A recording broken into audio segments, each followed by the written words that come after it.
श्री सच्चिदानंद सद्गुरु साईनाथ महाराज की जय।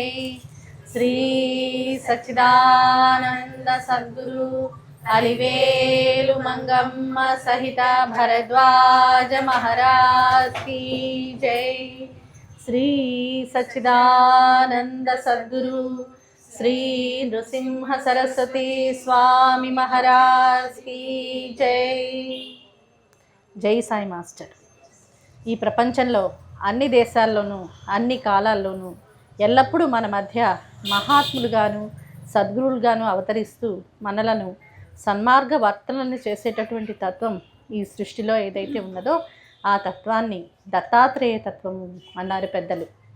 అటువంటి దత్తాత్రేయ స్వామిని మన ఎదురుకుండా ఉన్నటువంటి పీఠం మీదికి మన హృదయాల్లోకి సాదరంగా ఆహ్వానించుకుందాము। దత్తస్వామి యొక్క మొదటి రెండు అవతారాలే శ్రీపాద శ్రీవల్లభ స్వామి, శ్రీ నృసింహ సరస్వతి స్వామి। వీరిద్దరూ అక్షర రూపంలో శ్రీ గురు చరిత్ర గ్రంథంలో మన జీవితాల్లోకి వచ్చారు, అలా కొలువై ఉన్నారు। కాబట్టి శ్రీ గురు చరిత్ర గ్రంథ రూపంలో ఉన్నటువంటి ఆయనను ఆయన సన్నిధిలో స్మరించుకునే అవకాశాన్ని కలిగించి ఇవాళ ఈ సమారాధనను చేసుకునేటటువంటి మహత్తరమైనటువంటి అవకాశాన్ని కలిగించినటువంటి శ్రీపాద శ్రీవల్లభ స్వామిని, నృసింహ సరస్వతి స్వామిని వాళ్ళిద్దరినీ కూడా మన హృదయాల్లోకి సాదరంగా ఆహ్వానించుకుందాం।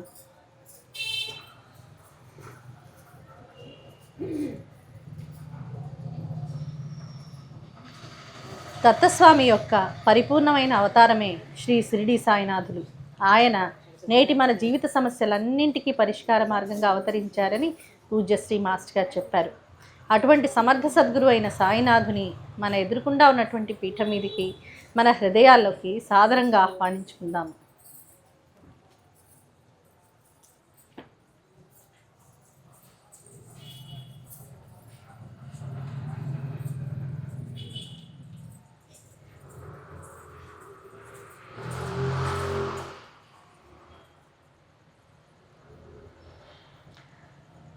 శ్రీ గురు చరిత్ర గ్రంథపారాయణ అనేటటువంటి మహత్తరమైనటువంటి ఒక ఆచారాన్ని మనందరిలో పునఃప్రతిష్ఠించినటువంటి సద్గురుమూర్తులైన మాస్టర్ గారికి, అమ్మగారికి, అలాగే సాయినాథుణ్ణి ఇతర మహాత్ములను ఎలా సేవించి తరించాలో తాము ఆచరించి బోధించి మనకు మార్గదర్శకులైనటువంటి గురు దంపతులైన అమ్మగారికి, మాస్టర్ గారికి మనసారా కృతజ్ఞతలు తెలుపుకుంటూ వాళ్ళిద్దరినీ కూడా మన ఎదురుకుండా ఉన్నటువంటి పీఠం మీదికి మన హృదయాల్లోకి సాదరంగా ఆహ్వానించుకుందాము।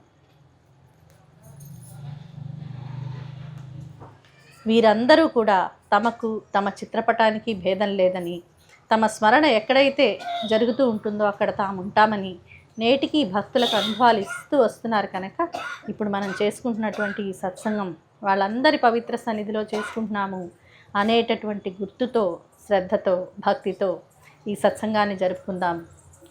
పరమ పవిత్రమైనటువంటి పూజ్య శ్రీ మాస్టర్ గారి స్వగృహంలో ఇక్కడ ఈ పవిత్రమైనటువంటి క్షేత్రంలో మనం ఇలా ఈ సత్సంగం జరుపుకునేటటువంటి, సమారాధన చేసుకునేటటువంటి మహత్తరమైన, మహోన్నతమైన, దుర్లభమైన అవకాశాన్ని మనందరి జీవితాల్లో ప్రసాదించినటువంటి సద్గురుమూర్తులందరికీ మనసారా కృతజ్ఞతలు తెలుపుకుందాము।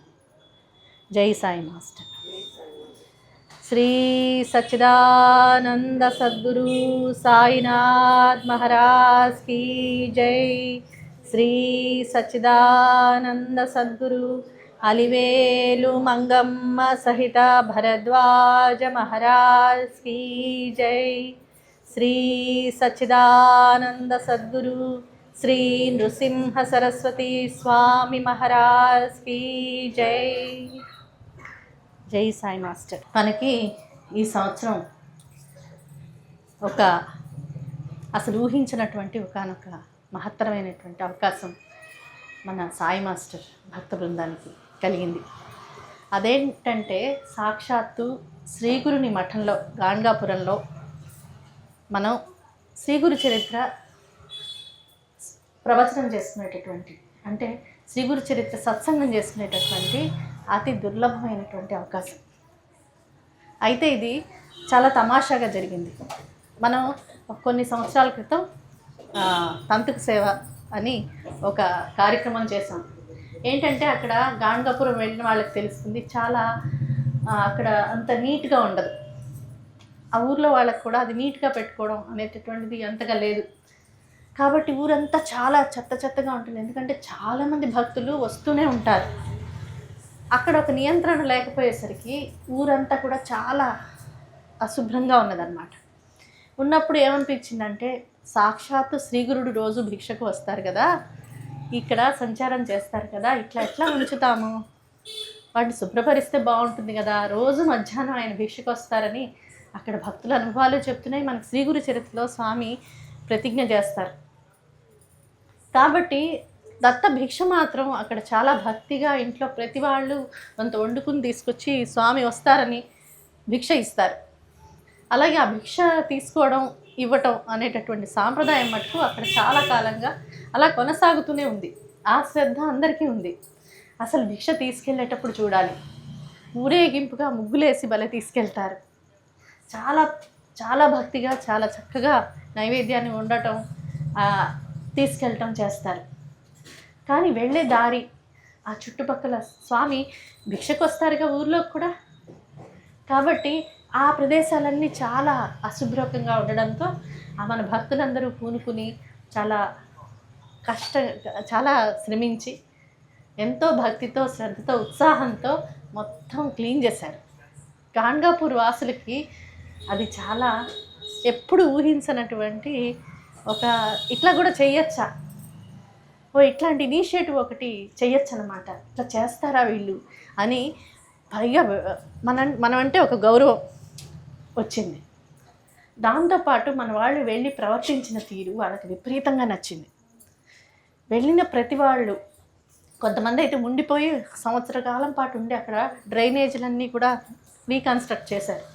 కాలువలన్నీ పగిలిపోయిన చోట్లంతా చక్కగా వేసి, లేని చోట్ల కాలువలు వేసి, ఒక్కొక్కరి ఇళ్లలోకి నీళ్ళు వచ్చేసాయట. వాళ్ళందరికీ చక్కగా అట్లా కాకుండా చేసి ఇట్లా చాలా ఉత్సాహంగా చేశారు. ఉన్నన్ని రోజులు వీళ్ళని చూస్తే వాళ్ళకి స్ఫూర్తి వచ్చేటట్టుగా ఉన్నారు. అంటే హారతులు చేసుకుంటూ ఉండడము, స్మరణ చేసుకుంటూ ఉండడము, అనవసరమైన మాటలు మాట్లాడకుండా ఉండడము, సాయంత్రం అయ్యేటప్పటికి కూర్చుని కాసేపు సత్సంగం చేసుకోవడము, ఇది చూసి ఇంత శ్రద్ధగా ఉండొచ్చు అన్నమాట, మా ఊరు ఇంత గొప్పదన్నమాట అని వాళ్ళకే అనిపించడం మొదలెట్టింది. అరే ఇలా కదా చేయవలసింది అనిపించింది. దాంతో పాటు దాదాపు 2 సంవత్సరాల పాటు ప్రతిరోజు చెత్తని కలెక్ట్ చేసి వాళ్ళకి అలవాటు చేసేటటువంటి ఒక ప్రయత్నం జరిగింది. దాంట్లో మన భక్తులు ఒకరు అది తీసుకురావడానికి ఆటో కూడా కొన్నాం. అది డ్రైవ్ చేసుకుంటూ వెళ్ళే ఒక భక్తుడే నేను 1 సంవత్సరం పాటు ఇక్కడ చేసుకుంటానన్నారు. ఆయన పొద్దున్నే ఒక మైక్ పెట్టుకొని, స్వామి ఏంటనుకుంటున్నారు, ఈ ఊరంటే ఎంత గొప్పదనుకుంటున్నారు, రోజు యాత్రకు వస్తారు, అట్లా ఉంటే మనం ఇట్లా ఉంచుకోగలమా, మనం ఎంత నీట్గా ఉంచుకోవాలి మన ఇంటికి స్వామి వస్తుంటే అనేటప్పటికి నిజమే కదా అని పొద్దున్న చెత్త ఇవ్వటానికి గాను అది సేవగా భావించి వాళ్ళు స్నానం చేసి జై గురుదత్త అని చెత్త తీసుకొచ్చి ఇచ్చేవాళ్ళు. ఈయన జై గురుదత్త అని తీసుకునేవారట. అట్లా ఊళ్ళో వాళ్ళందరికీ ఇట్లా ఉత్సాహం నిండి ఆ 2 ఏళ్లలో చాలా శుభ్రం అయిపోయింది.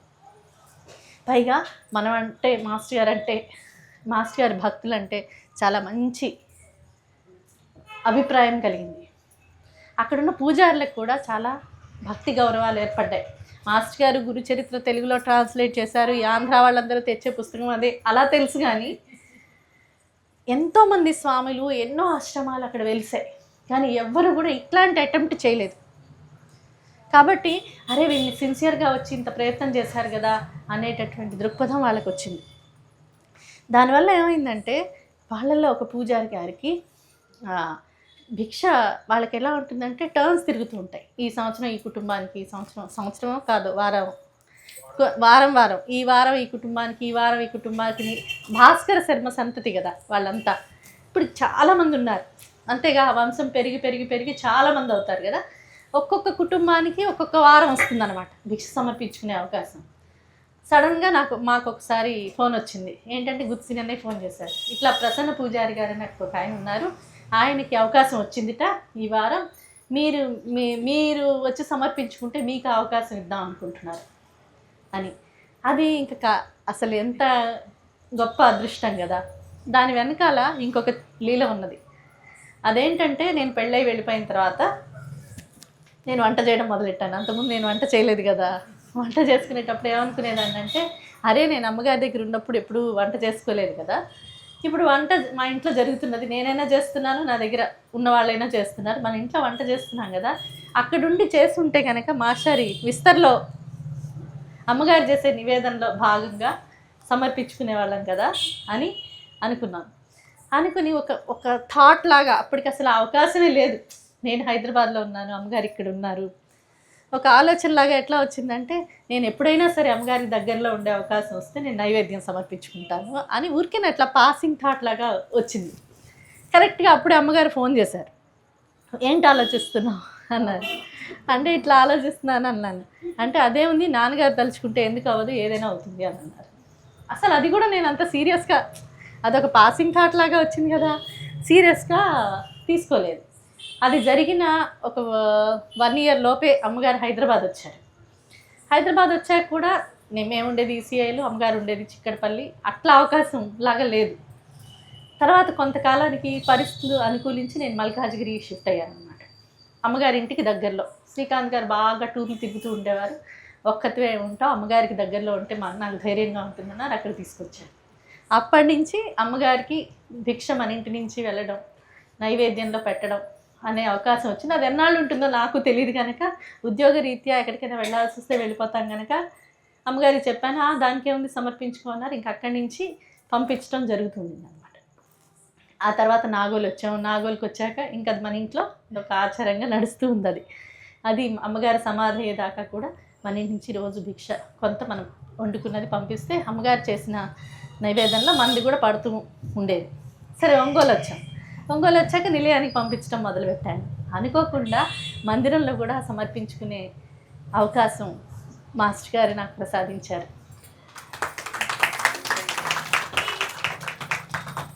నేనే ఊహించినటువంటి సేవ అది. కాబట్టి అనుకోకుండా మాటల సందర్భంలో మాస్టర్కి కూడా సమర్పించవచ్చు అవకాశం ఉంది అని తెలిసినప్పుడు నేను సమర్పించడం మొదలుపెట్టాను. ఇంకా అలాగే బాబాకు కూడా పంపించాలనిపించింది, అక్కడ కూడా పంపిస్తున్నాం. అది ఇవాటి వరకు కొనసాగుతూనే ఉంది. ఏం ఆలోచన అంటే, ఇక్కడి నుంచి చిలకపాడు వెళ్ళిపోవాలని కదా మా ప్రయత్నం అంతా, అక్కడికి వెళ్ళేదాకా అది కొనసాగించాలని అనుకుంటూ ఉన్నాం. దీంట్లో నాకు అనిపించింది, ఇలా భిక్ష జరుగుతుంది కదా, అనుకోకుండా అలా చేసుకుంటూ పోతున్నాం కదా, అలాగే ఇప్పుడు రాత్రిపూట సమర్పించే అవకాశం కూడా మందిరంలో వచ్చింది. కాబట్టి ఏంటంటే ఏమనిపించిందంటే, ఈ దత్తుడి దగ్గర భిక్ష అనేటప్పటికీ ఆయన కూడా మనకి అవకాశం ఇస్తున్నారు కావచ్చు అనిపించి, సరే వెళ్దామని డిసైడ్ అయింది. ఆయన మళ్ళీ ఏం కబురు చేశారు, 1 రోజైనా లేకపోతే 3 రోజులైనా, 3 రోజులని ప్రామిస్ చేయలేను కానీ 1 రోజైతే తప్పకుండా మీరు భిక్ష సమర్పించుదురు కానీ అన్నారు. ఇంకా చర్చల్లో ఏమనిపించిందంటే, ఎటు వెళ్ళి 3 రోజులు ఉంటాం, భిక్ష 1 రోజైనా మనం ముందు రోజు వెళ్తాం, ఆ రోజు చక్కగా అన్నీ చూసుకుంటాం, 1 రోజు వెళ్ళి వచ్చేయం కదా, ఎటు ఉంటాం కనుక అక్కడ ఏమైనా మనం సత్సంగం చేసుకోవచ్చా అని అట్లా వచ్చి మందిరం వాళ్ళని అడగంగానే మందిరంలో చేసుకునే అవకాశం ఇవ్వడం,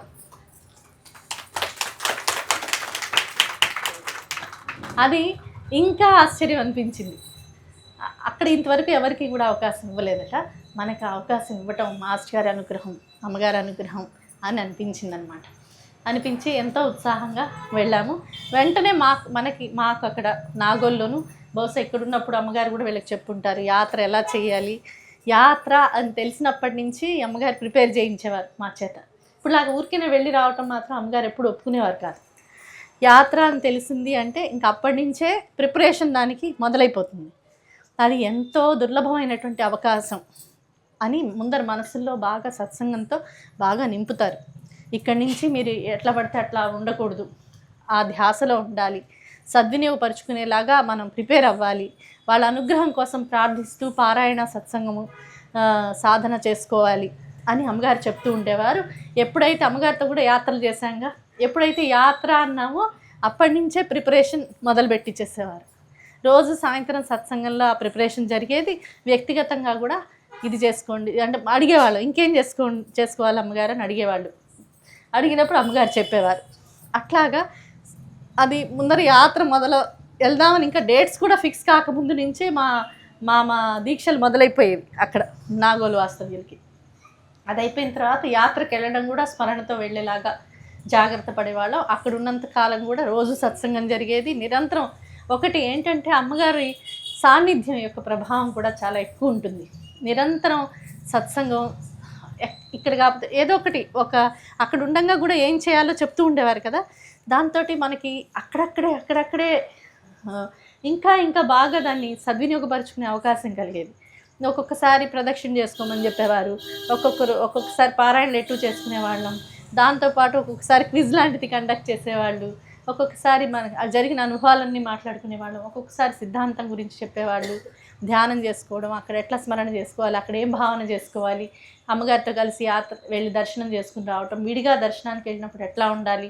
మనం ఈ 2 రోజులు కనుక మీరు అందరూ వింటే కనుక, ఆన్లైన్ కూడా ఉన్నాయి, వింటే కనుక మనం యాత్ర ఎలా చేయాలో సాయిని షిరిడి క్షేత్ర సందర్శనంలోది మనం చదువుకున్నాం. అట్లాగే అమ్మగారు చేయించి అప్పుడు యాత్రకి వెళ్ళాక తిరిగి వచ్చిన తర్వాత వెంటనే యాత్రకి వెళ్ళొచ్చాం అని ఆ ప్రభావం నుంచి బయటకు వచ్చేయకుండా ఆ ప్రభావం సాధ్యమైనంత ఉంచుకోవాలి, సాధ్యమైనంత ఆ ప్రభావాన్ని కొనసాగించుకుని మన యొక్క వ్యక్తిత్వంలో మార్పు రావాలి అని అమ్మగారు చెప్పేవారు. మాస్టర్ గారు క్లియర్గా దాంట్లో రాశారు కూడా. యాత్రకు వెళ్ళి రాకముందు మానసిక స్థితికి, వెళ్ళొచ్చిన తర్వాత మానసిక స్థితికి చాలా ఉన్నతమైనటువంటి పరిణతి జరగాలి అని చెప్పేవారు. అందుకు ప్రయత్నం చేస్తూ ఏం చెప్పేవారంటే, వచ్చిన తర్వాత కొంత గ్యాప్ ఇచ్చి, వచ్చాక అలసట ఉంటుంది, మనకి కొంచెం ఉంటుంది కదా, వచ్చిన అలసట ఇంట్లో వదిలేసి వెళ్ళుంటాం, కొంచెం సర్దుకోవడం అంతా ఉంటుంది కదా, తర్వాత కొంతకాలానికి సమారాధన చేయించేవారు. అంటే ఇంత యాత్ర సఫలీకృతం చేసినందుకు కృతజ్ఞతగా, అందరి భగవంతుడి స్వరూపాలే కాబట్టి, ఒకే భగవంతుడు ఇన్ని రూపాల్లో ఉన్నారు కాబట్టి వాళ్ళందరికీ ఆరాధనలాగా ఇంత యాత్ర మనతో కలిసి అందరు వచ్చినందుకు కృతజ్ఞతగా భగవంతుడే మిగతా భక్తులందరి రూపంలో మనతో పాటు వచ్చే యాత్ర చేయించారు కనుక, అలాగే భగవంతుడు అంతటి ఆ సద్గురువు మనకు అంతటి అవకాశం ఇచ్చారు కనుక కృతజ్ఞతతో, అంటే సంతర్పణ అంటారు మామూలుగా, అయితే సమారాధన అనేవాళ్ళు అమ్మగారు. ఆ సమారాధన చేసుకున్నప్పుడు మరొక్కసారి ఆయన చరిత్రను స్మరించుకుని, లీలల్ని స్మరించుకుని, ఈ యాత్ర విశేషాలని స్మరించుకుని, అది ఎంతటి భాగ్యమో స్మరించుకుని, ఆ భాగ్యం కలిగించినందుకు మహాత్ములందరికీ కృతజ్ఞత చెప్పుకుని మేము నైవేద్యం పెట్టి పూజ చేసుకుని ధని పూజ కూడా చేసిన సందర్భాలు ఉన్నాయి. అలాగే అనుకోకుండా వాళ్ళు చూడండి ధని పూజ చేసుకున్నాం, మనమేం అనుకోలేదు కదా. కాబట్టి ధని పూజ చేసుకునేవాళ్ళం, పూజ చేసుకునేవాళ్ళం, ఆ తర్వాత సత్సంగం చేసుకునేవాళ్ళం, అమ్మగారు చేసేవారు, ద్వారకు మాట్లాడేవాళ్ళు, ఆ తర్వాత భజన చేసుకునేవాళ్ళం, ప్రసాదం తీసుకుని ఇంటికి వెళ్ళేవాళ్ళం. అప్పుడు కూడా చెప్పేవారు, ఇంతటితో అయిపోయినట్టు కాదు, ఇవాళ అయిపోయింది రేపు మామూలుగా ఉండడం కాదు, ఈ ప్రభావాన్ని సాధ్యమైనంత తీసుకెళ్ళాలి. నెక్స్ట్ ఇంకొకటి ఉంటుందిగా, మనకి రెగ్యులర్గా ఏదో ఒక ఈవెంట్ నడుస్తూ ఉంటుంది. అంటే ఇప్పుడు ఈ యాత్ర అయిపోయింది, వెంటనే మనం ఫిబ్రవరి 9కి కొంతమంది దీక్ష తీసుకున్నాం, ఆ తర్వాత మార్చి 6కి మెంటల్గా మనం ఆ సన్నిధిలో ఉండడానికి అవకాశం ఉంది, ఆ తర్వాత ఏప్రిల్ 12 వస్తుంది, ఆ తిథి ప్రకారాలు కూడా ఉంటాయి, ఆ తర్వాత మళ్ళీ మా అమ్మగారి ఆరాధన వస్తుంది, కృతజ్ఞతార్చనలు పెట్టుకున్నాం. ఎందుకంటే అవి మన జీవితాల్లోకి ఆ గ్రంథాల రూపంలో ఆ సద్గురువులు వచ్చి మన జీవితాల్ని మార్పు చేశారు కనుక కృతజ్ఞతగా. మనకి అమ్మగారు చెప్పారు 2 విషయాలు, ఒకటి కృతజ్ఞత, పవిత్రత, ఈ 2 చాలా ముఖ్యం అని. కృతజ్ఞత కలిగి ఉండటం, ఏదెంత విలువైందో తెలుసుకుని దానికి తగిన పవిత్రతని మనసులో పెంపొందించుకోవడం అని చెప్పారు. అది 2 బాగా పెంపొందించుకుంటుంటే వాటి పట్ల సరిగ్గా ప్రవర్తించడం శాతం అవుతుంది. వాటి పట్ల అంటే గ్రంథాల పట్ల, ఆ గ్రంథ స్వరూపంలో ఉన్నటువంటి సద్గురువుల పట్ల, వాటిని మనకు అందించినటువంటి సద్గురుమూర్తులైన అమ్మగారు, మాస్టర్ గారి పట్ల మనసు నిండా కృతజ్ఞత కలుగుతుంది. మనం మామూలుగా చేసే యాత్రలు అయితే ఎలా ఉంటాయంటే గబగబా డిసైడ్ చేసుకుంటాం, ఎక్కువ భాగం ఫెసిలిటీస్ మీదకే ఉంటుంది. మనం చేయడానికి షిరిడి యాత్ర, గాంగపూర్ యాత్ర అనుకుంటాం, కానీ ఏముంది, ఇవాళ టికెట్స్ బుక్ చేసేసుకుంటాం, వెళ్తాం, రేపు అన్నీ అక్కడ జరిగేవన్నీ ఒకసారి చూసేసుకుంటాం, అయిపోగానే వెనక్కి వచ్చేస్తాం.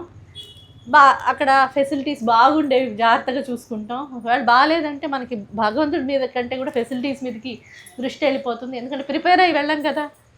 కాబట్టి దర్శనం చేసుకుంటే పర్పస్ అయిపోయినట్టు అనిపిస్తుంది, మళ్ళీ వెనక్కి వచ్చి అంత ముందులాగే ఉంటాం. ఇంకా పైగా మనకి ఎంతో పుణ్యం వచ్చేసిందని, వాళ్ళ అనుగ్రహం కలిగేసిందని, ఏదో ఎట్లాంటివి అంటే అమ్మగారు లాంటి వాళ్ళు నిజమైన మహాత్ములు నమ్మనివి కొన్ని సంకేతాలు ఉంటాయి, పువ్వు రాలటాలు ఇలాంటివి మనకు తెలియకుండా అవి మన మీద చాలా ప్రభావం ఉంటాయి. మనకు అదేదో జరిగినట్టు అనిపిస్తుంది. ఏ మహాత్ముడైనా అలా చెప్పాడా చూడండి, ఏ మహాత్ముడైనా సరే అట్లాంటివి చాలా ఉంటాయి మనకి. అంటే మనం అనుకుంటాం ఎవరో వచ్చేదో చెప్తారు. అమ్మగారు అనేవారు యాదృచ్ఛికం కానివి, అంటే కోయిన్సిడెన్స్ కావడానికి వీల్లేనివి జరిగినప్పుడే నేను అనుభవం నమ్ముతాను, నేనేం నమ్మను అందరు చెప్పేది. అయితే వాళ్ళు చేయలేరా అంటే వాళ్ళు చేయగలరు, కానీ మనం అనుకునేవన్నీ కాదు. మనకు టెంపరీగా అది లీల అనుకోవడంలో మనకి నచ్చుతుంది ఒకటి. ఇంకోటి మనకున్న అభద్రతా భావానికి ఒక ఆన్సర్ లాగా మనం దాన్ని ఆత్మవంచన చేసుకుంటాం. ఆత్మవంచన పరవంచన ఉన్న చోట ఆధ్యాత్మికత లేదని, స్పష్టత లేని చోట ఆధ్యాత్మికత లేదని మహాత్ములందరూ చెప్తూనే వస్తున్నారు. కనుక మనకి అది కోయిన్సిడెన్సా అంటే నువ్వు గాలి వల్ల పడిందా, సరిగ్గా పెట్టకపోవడం వల్ల పడిందా, అదే టైంకి నేను వచ్చానా, లేకపోతే నేను అనుకున్న దానికి పడిందా, ఎవ్వరూ ఎప్పటికీ సమాధానం చెప్పలేదు. అంటే ఇట్లా అన్నవాళ్ళు పక్కన ఇంకోటి అట్లా కూడా అనొచ్చు, వాడు తప్పని మనం నిరూపించలేము. అట్లా జరిగే ఉంటాయి కదా. ఇప్పుడు హారతి తిప్పుతున్నాం అనుకోండి, అది కొండెక్కింది అనుకున్నాం, చాలామందికి ఆరిపోయిందంటే కూడా భయం వేస్తుంది. అప్పుడేమవుతుంది, అంటే మన అభద్రతాభావం చూడండి ఎంత ఉంటుందో. అందుకని ఉందనుకోండి, అది గాలికి ఆరిపోయి ఉండొచ్చు, మనం అనవసరంగా ఎక్కువ స్పీడ్లో తిప్పితే ఆరిపోయి ఉండొచ్చు, లేదా సరిగ్గా మంటడం ఆ కర్పూరం సరిగ్గా ఉండక ఆరిపోయి ఉండొచ్చు. వీటిలో ఏదైనా జరగచ్చు. నిజానికి అది ఆన్సర్ చెప్పదా? అగ్నిని సేవించేవాడికి ఆన్సర్ చెప్తుంది, మనం సేవించట్లేదు కదా, మనకి ఎందుకు చెప్తుంది కదా. వాళ్ళకి ఎవరికి అది పలుకుతుంది అంటే అది ఒక అగ్నిదేవుడిని ఉపాసించేవారికి, అగ్నిని సద్గురువుగా సేవించేవారికి సంకేతాలని ఖచ్చితంగా ఇస్తుంది. కానీ మనం అలా లేం కదా, మన జీవితం దాని చుట్టూ తిరగటల్లా. కాబట్టి ఏంటంటే మనకి ప్రభావాల వల్ల వచ్చేటటువంటి ఒక రకమైనటువంటి బలహీనతలు ఇవి మన అభద్రతాభావాలు. అయిందనుకో ఏదో కొంపమునిగినట్టు భయపడే వాళ్ళు చాలామంది ఉంటాం, అవునా కదా. ఇట్లాంటివి చాలా, ఇవన్నీ ఆధ్యాత్మికత కాదు. పైగా వీటన్నిటిని కూడా ఏ మహాత్ముడు ఆమోదించడు, వీటిని తొలగించేసుకుని క్లారిటీ వైపుకి వెళ్ళమని చెప్తున్నారు. అట్లాంటివి ఏ మహాత్ముడు నమ్మమని చెప్పడం. వాళ్ళు చేసేవి ఎలా ఉంటాయంటే, ఇప్పుడు మాస్టర్ గారు ఉన్నారు, స్పష్టంగా ఆత్మానుభూతి కలిగిన తర్వాత కూడా బాబా నా గురువు అని చెప్పే సాహసం ఆయన చేయలే. ఎప్పుడు చెప్పారు చెప్పండి? గురుచరిత్ర పారాయణ చేసి, ఆయన స్వప్న దర్శనం ఇచ్చి నీకు అనేదాకా. మనం ఎంత తేలిగ్గా అంటాం కదా, మనం చాలా తేలిగ్గా అనేస్తాం. అదొక్కటే కాదు, మాస్టర్ జీవితంలో మాస్టర్ గారికి బాబా సందేశం ఇచ్చేశారు కదా, వివాహం చేసుకోవాలి పలానా అమ్మాయిని. వెంటనే అమ్మగారు ఒప్పేసుకున్నారా? ఆయన చెప్పిన ఆయన నాకు చెప్పొద్దా? అవి యాదృచ్ఛికాలు కావు. అంటే బాబా చెప్పారట నన్ను పెళ్లి చేసుకోమని, ఇంకేంటి ఆయన ఆజ్ఞ నేను ఎలా కాదంటాను అని వంచన చేసుకోలేదు. మనకైతే అది వంచనని కూడా తెలియదు కదా, మనం అవతల వాళ్ళు ఊరికే చెప్పుంటే, ఊరికే చెప్పేవాళ్ళు మనకైతే కనిపిస్తున్నారా లేదా? చుట్టుపక్కల ఎంతమంది మోసపోతున్నారు. కాబట్టి అమ్మగారు ఏమన్నారు, ఆయన చెప్పగలిగిన సాయిబాబా అసమర్థుడు కాదు, ఆయన చెప్పిన ఆయన నేను పెళ్లి చేసుకోవాలంటే అది నా నిర్ణయం కూడా, నాకు కూడా చెప్పాలి అని నెలకి పేషెంట్స్ కోల్పోయి 2 నెలలకి ఓర్పు కోల్పోయి అట్లా లేరు. చెప్తే చేసుకుందాం లేకపోతే లేదు దగ్గర ఉన్నారు. 5 సంవత్సరాలు పట్టింది. అవి యాదృచ్ఛికాలు కావు, అవి ఖచ్చితంగా లీలలు. చూడండి ఎంత నిర్దుష్టంగా ఉన్నాయో. అలాగే శ్రీ గురు చరిత్ర గ్రంథం గురించి మాస్టారి తెలియడం ఉందనుకుందాం. అఖండానంద సరస్వతి దగ్గర ఆ క్వశ్చన్ రావడం, బాబా దగ్గరికి వెళ్ళి ప్రార్థించడం, అనుకోకుండా పూనా తెలియకుండా వెళ్ళాలనిపించడం, వెళ్ళిన తర్వాత ఆయన ఊరు తిరగాలనిపించడం, అక్కడ గులవణి మహారాజు ఉన్నారని చెప్పి సాయిబాబా కబేట అని పిలిచిన తర్వాత ఇదిగో గురుచరిత్ర సంస్కృతంలో ఉంది అని దీన్ని తెలిగించమని ఆయన ఆదేశించడం. ఇవన్నీ చూడండి, వీటిలో ఎక్కడ ఇంకో రకంగా జరగటానికి వీల్లేదు. అంటే కరెక్ట్గా ఆయన ఇద్దాం అనుకున్నప్పుడే నువ్వు వెళ్ళి ఉండొచ్చుగా, నువ్వు కాకపోతే వేరే వాడు వెళ్తే ఆయన కూడా ఇచ్చేవాడుగా అనడానికి లేదు అసలు. అంత లింక్డ్గా అంత చక్కగా ఉంటాయి అన్నమాట. కాబట్టి నిజంగా జరిగే అనుభవాలకి మనం అనుభవాలుగా మన ఇన్సెక్యూరిటీకి ఆన్సర్స్గా అనిపించేటటువంటి సంకేతాలకి అనుభవాలకి చాలా తేడా. కాబట్టి అలాగే మన యాత్ర వెళ్తున్నాం వస్తున్నాం అనుకోవడానికి నిజంగా యాత్ర జరగటానికి చాలా తేడా ఉంది. కాబట్టి దాన్ని ఎవరు సంస్కరించాలి అంటే మహాత్ములే సంస్కరించాలి. మహాత్ములే సంస్కరించాలి, ఇంకో రకంగా కుదరదు. కాబట్టి మాస్టర్ గారు కూడా మీరు ఆయన చరిత్రలో ఆయన లేఖావళిలో చూస్తుంటే ఊరికే వెళ్ళొద్దు షిరిడి, ఇదిగో ఇలా ప్రిపేర్ అయ్యి వెళ్ళు, ఇలా చేసుకుని వెళ్ళు, బాబా నిజంగా భక్తులకి తిండి గుడ్డ ఇస్తారా ఆయన సేవిస్తూ ఉంటే అంటే ప్రయత్నించి చూడని. ఎంతమంది భక్తులకి డబ్బులన్నీ ఇక్కడ పెట్టేసి వెళ్ళురా నువ్వు వెళ్ళి బ్రతికి చూపించనలేదు, వాళ్ళకి జరగలేదా? అట్లాంటివి సాధన చేయించి పంపించారు. అంటే యాత్ర ఎలా చేయాలి అనేది నేర్పించి దాని నుంచి ఏం పొందాలి, ఎలా దాన్ని నిలుపుకోవాలి అని ఆ ప్రయత్నం చేసేటటువంటి ఒక సద్బుద్ధిని, అసలు ఇలా కదా చేయాలి యాత్ర అని తెలియని వాళ్ళని చాలామంది ఉంటాం. తెలిస్తే అలా చేసేవాళ్ళమే, ప్రయత్నం అయినా చేసేవాళ్ళమే. మనకి వెళ్ళి రావడమే యాత్ర అనిపిస్తుంది. మనం టికెట్ కొనుక్కుని వెళ్ళేసి వచ్చేస్తే యాత్ర అనిపిస్తుంది. అందుకని యాత్రలు విహారయాత్రలు కావు, అంటే పుణ్యక్షేత్ర యాత్రలు విహారయాత్రలు కావు. రెండింటికి చాలా తేడా ఉంది. విహారయాత్రలకి మనం అట్లా అరేంజ్మెంట్స్ చేసుకుంటాం, సరదాగా వెళ్ళొస్తాం, అది వేరు సంగతి. కానీ మహాత్ముల సన్నిధికి వెళ్ళేటప్పుడు మాత్రం తగిన భక్తి శ్రద్ధలతో వెళ్ళకపోతే ఏమవుతుందంటే మనం ఇవాళ పొద్దున చదువుకున్నట్టుగా దత్తావతార మహత్యంలోను షిరిడి క్షేత్ర సందర్శనంలో చదువుకున్నట్టుగా పుణ్యం ఎలా అయితే ఎన్నో రెట్లు వస్తుందో పాపం కూడా అన్నే రెట్లు వస్తుంది. మనం వెళ్ళి సద్భావనతో ఉండకుండా పక్కన వాడు కూడా శ్రద్ధగా ఉండకుండా చేస్తే, అక్కడికి వెళ్ళి ఆ వాతావరణాన్ని కలుషితం చేస్తే ఏమవుతుందంటే పక్కన వాడు శ్రద్ధగా వచ్చేవాడిని కూడా చెడగొట్టిన వాడు అవుతాం. కాబట్టి పాపం కూడా అంతగానో తిరిగి వస్తుంది. అందుకని అసలు ఆ విషయమే తెలియదు కనుక మనం అక్కడికి వెళ్ళేటప్పుడు వెళ్ళకముందు భగవంతుని కంటే ఎక్కువగా అరేంజ్మెంట్స్ గురించి, లేకపోతే మామూలు మాటల గురించి, మామూలు వ్యవహారాల గురించి మాట్లాడతాం ఒకటైతే. ఇంకోటి ఏం జరుగుతుందో తెలుసా, ఒక్కసారి వెనక్కి వెళ్తున్నాం, అయిపోయింది యాత్ర, అన్నీ చూసుకోవాల్సినవి చూసేసుకున్నాం, ఇక వెనక్కి వెళ్దాం అనుకోగానే ఇంటి గురించి ఆలోచిస్తాం. వెంటనే మనం ఇంక అక్కడ ఉండం, మన ఇంటికి వచ్చేసి ఉంటాం మానసికంగా. అది ఇంటికి వెళ్ళంగానే ఇచ్చేయాలి అనుకుంటాం. కానీ స్థిమితంగా యాత్ర అంతా తిరిగి రావటం కూడా క్వాలిటేటివ్గా వెనక్కి రావు. వచ్చిన తర్వాత క్వాలిటేటివ్గా దాని యొక్క ప్రభావాన్ని హృదయంలో నిలుపుకుని మన జీవిత విధానాన్ని మార్చుకోం. అదంతా ఎక్కడికక్కడ ఏ తేడాలు వస్తాయో వాటిని ఎలా సరి చేసుకోవాలో చెప్తూ మాస్టర్ గారు ఏం చేశారు, యాత్ర బిగినింగ్ దగ్గర నుంచి యాత్ర తిరిగి వచ్చాక కూడా ఎలాగ దాన్ని నిలుపుకోవాలో దాకా ఈ గ్రంథాల్లో రాశారు. దాంతో పాటు ఆయా క్షేత్రాలు దర్శించినప్పుడు ఏవే ప్రదేశాలు మనం దర్శించుకోవాలి, అక్కడ ఎలాగ మనం ప్రవర్తించాలి, ఇవన్నీ కూడా వివరంగా రాశారు. కాబట్టి అక్కడికి వెళ్ళినప్పుడు ఆ గ్రంథం చదువుకుని ఆ ప్రదేశాన్ని కనుక చూసుకుంటే ఏమవుతుందంటే ఇక్కడ కదా ఈ లీల జరిగింది అని చెప్పి మనం ఇంకొక పొరపాటు కూడా చేస్తాం. మనం గ్రూప్గా వెళ్ళామనుకోండి, కుటుంబం అంతా కలిసి వెళ్ళామనుకోండి, మాస్టర్ పద్ధతి ఎలా ఉండదో చెప్తాను.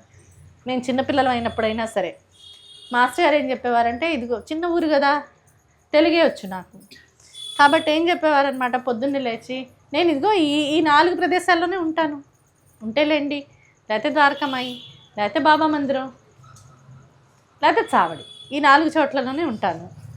ఇదిగో లందదీపం దగ్గర ప్రదక్షిణ చేసుకో, ఒక పుస్తకం ఇచ్చి దాంట్లో సాయికోటి రాసుకో, ఆ తర్వాత నీకు ఇదిగో 12ంటికి హారతి జరుగుతుంది కదా, ఆ టైంకి నువ్వు కనుక ద్వారకామాయి దగ్గరికి వస్తే ఇద్దరం కలిసి ప్రసాదాలయానికి వెళ్దాం. ఆయన మిగతా భక్తులకు కూడా చెప్పేవారు, ఒకళ్ళ కోసం ఒకళ్ళు వెయిట్ చేస్తూ మాత్రం కాలం గడపవద్దు అని. మనందరం కలిసి భోజనానికి వెళ్దాం అని మాత్రం చేయకూడదు అక్కడ. ఎందుకంటే ఒకళ్ళ కోసం ఒకళ్ళు వెయిట్ చేయడంలో చాలా సమయం వృధా అయిపోతుంది. అందుకని అసలు ఒకసారి షిరిడీలో అడుగుపెట్టిన తర్వాత ఎవరి రొటీన్ వాళ్ళదే, ఎవరు ఎట్లా మ్యాక్సిమం సద్వినియోగపరచుకోవాలి. అందుకని రూమ్లో నిద్రపోవద్దు, రూమ్లో ఎక్కువ ఉండకండి, ముందర వెళ్ళి శరీరాన్ని అక్కడ పడేయండి, అక్కడక్కడే తిరుగుతూ ఉండండి అని చెప్తారు మాస్టర్ గారు. అలాగే ఆయన చేసి చూపించారు కూడా. కాబట్టి మనం మిగతా విహారయాత్రలకు వెళ్ళటానికి దీనికి చాలా డిఫరెన్స్ ఉంటుంది. వాటి పర్పసే అందరం కలిసిమెలిసి వెళ్ళి సరదాగా ఉండడం. వీటి పర్పస్ అది కాదు, మనకు ఆ విషయం తెలియదు. కాబట్టి షిరిడీ వెళ్ళినా సరే మనం అక్కడ మంచి భోజనం దొరకటం కోసం మంచి రూమ్లు, వీటికి ఉన్నంత ప్రాముఖ్యత దర్శనానికి ఉండదు మనకే తెలియకుండా మనసులో. కాబట్టి ఇట్లాంటి పొరపాట్లన్నీ జరుగుతూ ఉంటాయి కనుక వీటన్నిటిని ముందరగానే మనం యాత్రకు వెళ్తున్నాం అనేటప్పుడే ఇవన్నీ మనసుకు వస్తాయి, ఇవన్నీ రాకూడదు అని ముందర ఒకసారి మనసుకు చెప్పుకోవాలి. అక్కడికి వెళ్ళాక చక్కగా ఎలా గడపదలుచుకున్నామో అది ముందుగానే మనసులో నిర్ణయించుకుని దాని ప్రకారంగా వెళ్ళిపోవాలి. పైగా అక్కడ ఏమవుతుంది, మనం కూర్చొని చక్కగా శ్రద్ధగా పారాయణది చేసుకుంటుంటామా, ఎవరు అంటారు నేను అలాగా అక్కడ పక్కన బాబా మ్యూజియం ఉంది చూసి రావడానికి వెళ్తున్నాను, ఇక్కడ చక్కగా వీడికి సాగుతూ ఉంటుంది, వెంటనే వీడికి పుడుతుంది నేను కూడా వెళ్తే బాగుంటుంది, నేను కూడా వెళ్తే బాగుండాలి, వెళ్ళిపోతాడు. అక్కడ ఇంకెవరో తగులుతారు, తగిలి పొద్దున వెళ్తే సాయంత్రానికల్లా శని సింగనాపూరు అవన్నీ తిప్పేసి తీసుకొచ్చేస్తారు, మన ఎల్లుండి కదండి వెళ్ళేది అంటాడు. అయిపోయింది, అటు వెళ్ళిపోతారు. అక్కడ ఈ మధ్యలో ఏం చర్చలు జరుగుతాయి, ఎట్లా ఉంటాయి, ఇక్కడ షిరిడీలో అయితే ఎట్లా, ఏ టైంకి బస్సులు ఉంటాయి, ఎక్కడి నుంచి రావాలి, ఇలాంటివన్నీ జరుగుతాయి. ఎటు ఇక్కడ దాకా వచ్చాక అవి కూడా చూసేస్తే పోలేదా అనిపిస్తుంది కదా. అప్పుడు షిరిడీ యాత్ర ఎలా అయింది, మాస్టర్ అక్కడి నుంచి ఇంచు కూడా కదిలేవారు కాదు. అసలు మనం ఎందుకు వెళ్తున్నాం అక్కడికి, ఇవన్నీ చూడడానికి వెళ్తున్నామా? అప్పుడు ప్రదేశాలు చూడటానికి కోసం ఒక వేరే ట్రిప్పును, మా బాబా ప్రెజెన్స్ని ఫీల్ అవడానికి వేరే ట్రిప్పు సిన్సియర్గా పెట్టేసుకోవడం బెటర్. నాకు అవన్నీ చూడాలని ఉంది, అవన్నీ చూడడానికే వెళ్ళేటప్పుడు అవి మామూలు క్షేత్రాలు కావు కనుక తగిన శ్రద్ధతో వాటి గురించి తెలుసుకుని భక్తిగా వెళ్ళండి, అదొక పద్ధతి. కానీ యాత్ర కాదు, అది సైట్ సీయింగే, కొంచెం భక్తి టైప్లో ఉంటుంది. మనం చేసే యాత్రలు అలాగే ఉంటాయి కదా. కానీ అసలు చేయవలసిన యాత్ర, దాని నుంచి పొందవలసినటువంటి భాగ్యం వేరే విధంగా ఉంది.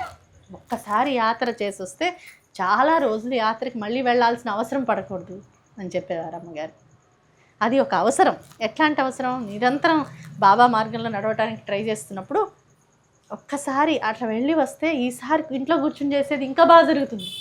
ఆ పరిస్థితిలో మనసు ఉన్నప్పుడు వెళ్ళి రావడానికి ప్రయత్నం చేయటం ఒకటైతే, సత్సంగ సభ్యులందరం సద్వినియోగపరచుకోవడానికి సామూహికంగా వెళ్ళొచ్చేటప్పుడు మనలో ఉన్నటువంటి బలహీనతలన్నీ బయటకు వస్తాయి కనుక అవి కరెక్ట్ చేసుకుంటూ సామరస్యతని అలవాటు చేసుకుంటూ దాన్ని సత్సాంగత్యంగా మలుచుకోవడం అనేటటువంటి ఒక గొప్ప సంస్కృతి మాస్టర్ గారు మనకు కల్పించారు. అందుకని ఆయన ఇచ్చినటువంటి పూర్తి ఆధ్యాత్మిక మార్గంలో పారాయణ, వ్యక్తిగతమైనటువంటి పారాయణ, హారతులు, నైవేద్యం పెట్టుకోవడం, ఉదయ ప్రార్థన చేసుకోవడం, రాత్రి పడుకునేటప్పుడు ప్రార్థన చేసుకోవడం, ఆత్మవిమర్శ చేసుకోవడం, వీటితో పాటు మన కుటుంబంలో సత్సంగం ప్రతి ఇంట్లోనూ జరుగుతూ ఉండటం, అలాగే సత్సంగ సభ్యులందరి మధ్య సహృద్భావన కలిగి ఉండటం. అందుకని ఎవ్వరు ఏదైనా సరే బాబా పరంగా చేస్తున్నారు అంటే మేమున్నామంటే మేమున్నామని రావాలి.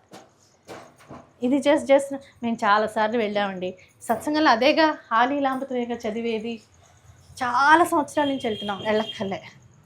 లేకపోతే ఇదిగో అమ్మగారు ఇట్లా చెప్తున్నారు, దీక్షలు చాలా చేసేసాం మేము, ఇప్పుడు ఇంక చేయక్కర్లే, ఏం చేస్తాం, ఎన్నిసార్లు చేస్తాం. ఇలాంటి బలహీనతలు ఎన్ని ఉంటాయో. అవకాశం ఉండి మళ్ళీ మానవ జన్మ రాదు, మానవ జన్మ ఎప్పుడు వస్తుందో తెలియదు. ఇప్పుడు బతుకున్నాం కాబట్టి వెళ్ళటమే, ఇంకొక ఆప్షన్ లేదు యాక్చువల్గా అయితే. అట్లా అనుకున్న వాళ్ళకి అవకాశం కూడా తక్కువ వస్తుంది తర్వాత, ఎందుకనంటే దాని పట్ల ఉండవలసిన భావం పోయింది కనుక. ఉన్నా కూడా వెళ్ళలేరు. ఎట్లయితే పక్కనే మహాత్ముడు ఉన్నా కూడా వెళ్ళి సేవించుకొని చూడండి, అవకాశం ఉన్నా అట్లాంటి అలసత్వం వచ్చేస్తుంది మనసుకి, అది రానివ్వకూడదు. దానికి తోడు సత్సంగాన్ని తోటలాగా పెంచుకోవాలంటే ఏం చేయాలి, కలుపు మొక్కల్ని తీసేయాలి, ఎరువులు వేయాలి, నీళ్లు పోయాలి, ఉత్సాహంగా దాన్ని పెంచాలి ప్యాషన్ తోటి. అట్లాగే సత్సాంగత్యాన్ని ఉత్సాహంతో పెంచుకోవాలి. అందుకని ఎవరు ఏ మంచి కార్యక్రమం చేస్తున్నాం అనుకున్నాం మాస్టారి మార్గంలో, బాబా మార్గంలో, ముందర అందరం కూడుకోవాలి. అందుకని నైవేద్యం జరుగుతోంది, ఉదాహరణకి ఇక్కడ హారతి జరుగుతుంది, వీలున్నంతమంది వచ్చేసేయటమే. అప్పుడు చూసే వాళ్ళకి చేసే వాళ్ళకి కూడా ఉత్సాహంగా ఉంటుంది. లేకపోతే ఉత్సాహం తగ్గి తగ్గి తగ్గి తగ్గి నువ్వు వస్తావంటే నువ్వు వస్తావుగా, నేను రానులే ఇవాళ, నేను రేపు వస్తా, ఎందుకంటే నువ్వు లేవు కదా, నువ్వు రేపు ఎవరు ఉండరు కదా ఆయన చేయడానికి, ఏదో ఆయనకి అవసరమైనట్టు, ఆయన్ని మనం ఆదుకుంటున్నట్టు. చాలా జాగ్రత్తగా ఉండాలి. అందుకని ఎందుకు పెట్టుకున్నాం, అనేటటువంటి ముందర మనకి చాలా స్పష్టంగా ఉండదు. మన కోసం మనం పెట్టుకున్నాం, మనకి సత్సంగం కావాలని పెట్టుకున్నాం. అన్నిటికీ అందరు రండి, ఎంతమంది వస్తారో మాషారి మార్గంలోకి నేను చెప్పగలను. ఎంతమంది ఇప్పుడు ఏదైనా జరుగుతుంది, ఇక్కడ పూలంగి సేవ జరుగుతుంది, ఈ ఊర్లో ఉన్న వాళ్ళందరూ రండి, చూడండి ఎంతమంది ఇంకా ఇంకా మనల్ని చూసి ఇంకా నలుగురికి ఉత్సాహం వస్తుంది, ఇంకా నలుగురికి ఉత్సాహం వస్తుంది. ఇవాళ మీ ఇద్దరు ఉన్నారుగా, నేను రేపు వస్తా అనుకుంటే ఆ ఇద్దరికి కూడా కుదరని రోజు ఉంటుంది. అప్పుడు నువ్వా నేను అని బాధలు ఆడుకోవడంలో మాషారి పర్పస్, అసలు పెట్టుకున్న పర్పస్ పోయింది. సత్సంగాలంతే, సత్సంగాలంతే, సామూహికంగా చేసుకునే పూజలు అంతే, ఇప్పుడు చేసుకున్న ధుని పూజ అంతే, అందరం కలిసి చేసుకోవడానికి తోటలాగా పెంచుకోవడం కోసం ఇచ్చేసుకున్నాం. కానీ ఇవాళ నువ్వు ధుని పూజ చేస్తావుగా, మీ ఇద్దరు ఉన్నారుగా, ధుని పూజ ఈసారి మీరు రాక్కర్లేదు, మేము ఇద్దరం వస్తాం. ఇంట్లో కూర్చొని చేసుకోకూడదు ఏంటి ధుని పూజ. అది 2 రకాల సాధనలు మనకి చెప్పారు. ఎందుకనంటే 10 మందితో కలిసి బ్రతకటం, సామాజికమైనటువంటి స్పృహ కలిగినటువంటి జీవిగా మనకి సొసైటీ కావాలి కనుక, మంచి సొసైటీని ఏర్పరచుకోవడంలో లైక్ మైండెడ్ పీపుల్ అంతా కూడుకోవాలి కనుక దానిలో భాగంగా దీన్నంతటిని చెప్పారు.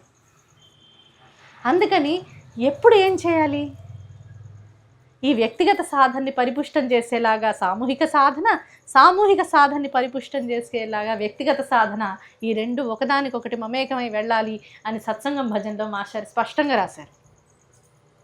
కాబట్టి ఇది తోటలాగా పెంచుకుంటూ ఉండాలి. దీన్ని సరైన భావంతో చేయడం కోసం వ్యక్తిగతమైనటువంటి శ్రద్ధని ఇంట్లో నిలుపుకోవాలి. అంటే ఇంట్లో మనం చేసే పనంతా సేవగా మార్చుకుంటూ పోతూ ఉండాలి. మనం మాట్లాడే మాట మనకి సత్సంగం అయ్యేలాగా జాగ్రత్త పడాలి. మనం వెళ్ళి కావాలని అందరితో కలిసి మంచి విషయాలు మాట్లాడుకునే చక్కటి సంస్కృతి కావాలి, మంచి కార్యక్రమాలు చేసుకోవాలి. అందులో భాగంగా ఇట్లా ఒక యాత్ర కనుక ఇట్లా ప్రిపేర్ అయ్యి చేసుకుని వస్తే కనుక దాని అనుభూతే వేరుగా ఉంటుంది. నేను ఈసారి ఈ అవకాశం వచ్చినప్పుడు నాకు అసలు తట్టల, అందరు వస్తారు, అందరికీ చెప్పాలి అనే విషయం నాకు ఇదే కదా. అలా అంటే ఒక షిరిడిలో యాత్ర అవకాశం వచ్చింది, అప్పుడు కూడా నాకు తట్టల. ఇప్పుడైతే దగ్గరగా ఉన్న వాళ్ళకి మనకు అమ్మగారు అలవాటు చేశారు కనుక నేను వీళ్ళందరికీ చెప్పాను, మనకి అమ్మగారు అలవాటు చేశారు, యాత్ర అనేది వస్తుంది, ఎప్పుడు వస్తుందో ఎప్పుడో డేట్స్ మనకు తెలియదు, కానీ ఇప్పటి నుంచి బాగా జరగాలని మాత్రం మనం ఆ స్మరణలో ఉందాం, పారాయణ చేసుకుందాం, అందరం ప్రార్థన చేసుకుందాం అని చెప్పాను. ఆ తర్వాత జరిగిన తర్వాత నాకు అసలు ఏమనిపించింది, అక్కడికి వెళ్ళిన తర్వాత అక్కడ సన్నిధిలో చేసుకునే అవకాశం రావడం ఏంటి, అంతమంది అక్కడ దాకా రావటం ఏంటి, అక్కడ మనం చేయడం ఒకటైతే చేయించగలగటం మాత్రం ఆయనదే. అసలు ఆయన సహకారం అంటే భగవంతుడి కృప లేకపోతే అసలు అంతటి ఎంత ప్లాన్ చేసినా అది సరిగ్గా జరగదు. కాబట్టి మనందరికి గుర్తుండాల్సిన విషయం ఏంటంటే, మనకేమనిపిస్తుంది సహజంగా, అరే వీళ్ళందరూ చాలా బాగా చేశారు, నిజంగానే వెళ్ళి వాళ్ళని చాలా బాగా చూసుకున్నారు, అక్కడ చాలా బాగా ఏర్పాట్లు చేశారు, కానీ వెనకాల చేయించింది ఆయన, మనందరి చేత సేవ చేయించింది ఆయన, రకరకాల సేవలు అసలు పార్టిసిపేట్ చేసేలాగా చేసింది ఆయన. కాబట్టి ఒక కృతజ్ఞత తెలుపుకోవడానికి ఒక ప్లాట్ఫామ్ ఉంటే బాగుంటుందని అనిపించింది. అప్పుడు ఒక ఆలోచన వచ్చింది, వేరే వేరే ఊర్లలో ఉన్నారు కదా వచ్చిన వాళ్ళందరికీ ఎక్కడి వాళ్ళని అక్కడ చేసుకోమని చెప్పచ్చుగా, చెప్తే హాయిగా వాళ్ళు ఇంట్లో సమారాధన చేసుకుంటారు. కానీ నాకు ఏమనిపించిందంటే, అట్లా చేసుకుంటే చాలా చోట్ల ఇప్పుడు నేను దాదాపు ప్రతి సత్సంగాలకు వెళ్తున్న తర్వాత అంతకుముందు నా ఉద్దేశం ఏంటంటే, అబ్బా అన్ని ఊర్లలో మాస్టర్ని తోటి పులకించేసిన వాళ్ళు ఉన్నారు, వీళ్ళందరూ ఎంతో బాగా సత్సంగాలు చేస్తున్నారు అన్ని ఊర్లలో, ఇంకేముంది మాస్టర్ ప్రభంజనం నడుస్తోంది, వాళ్ళందరూ నాకంటే పెద్ద వయసులో ఉన్నవాళ్ళు, ఇంకా మాస్టర్తో తిరిగిన వాళ్ళు, మాస్టర్తో చర్చలు చేసిన వాళ్ళు, అట్లా కాకపోయినా ఆయన చూడకపోయినా ఎంతో శ్రద్ధతో సత్సంగాలు చేస్తున్న వాళ్ళు ఉన్నారు కదా, అద్భుతంగా ఉంది, ఇంకేముంది అసలు మనకు అసలు అది పులకింత లాగా అనిపించేది. అప్పుడప్పుడు వినిపించేవి, ఈయన అట్లా ఉన్నారట, ఇట్లా జరిగింది అట్లా. కానీ అమ్మగారు సశరీరంగా ఉన్నంత వరకు ఆ టాపిక్స్ మన ఇంట్లో అసలు లేవు, దినచర్యలో అసలు అవి పురడకు కూడా వచ్చేవి కాదు.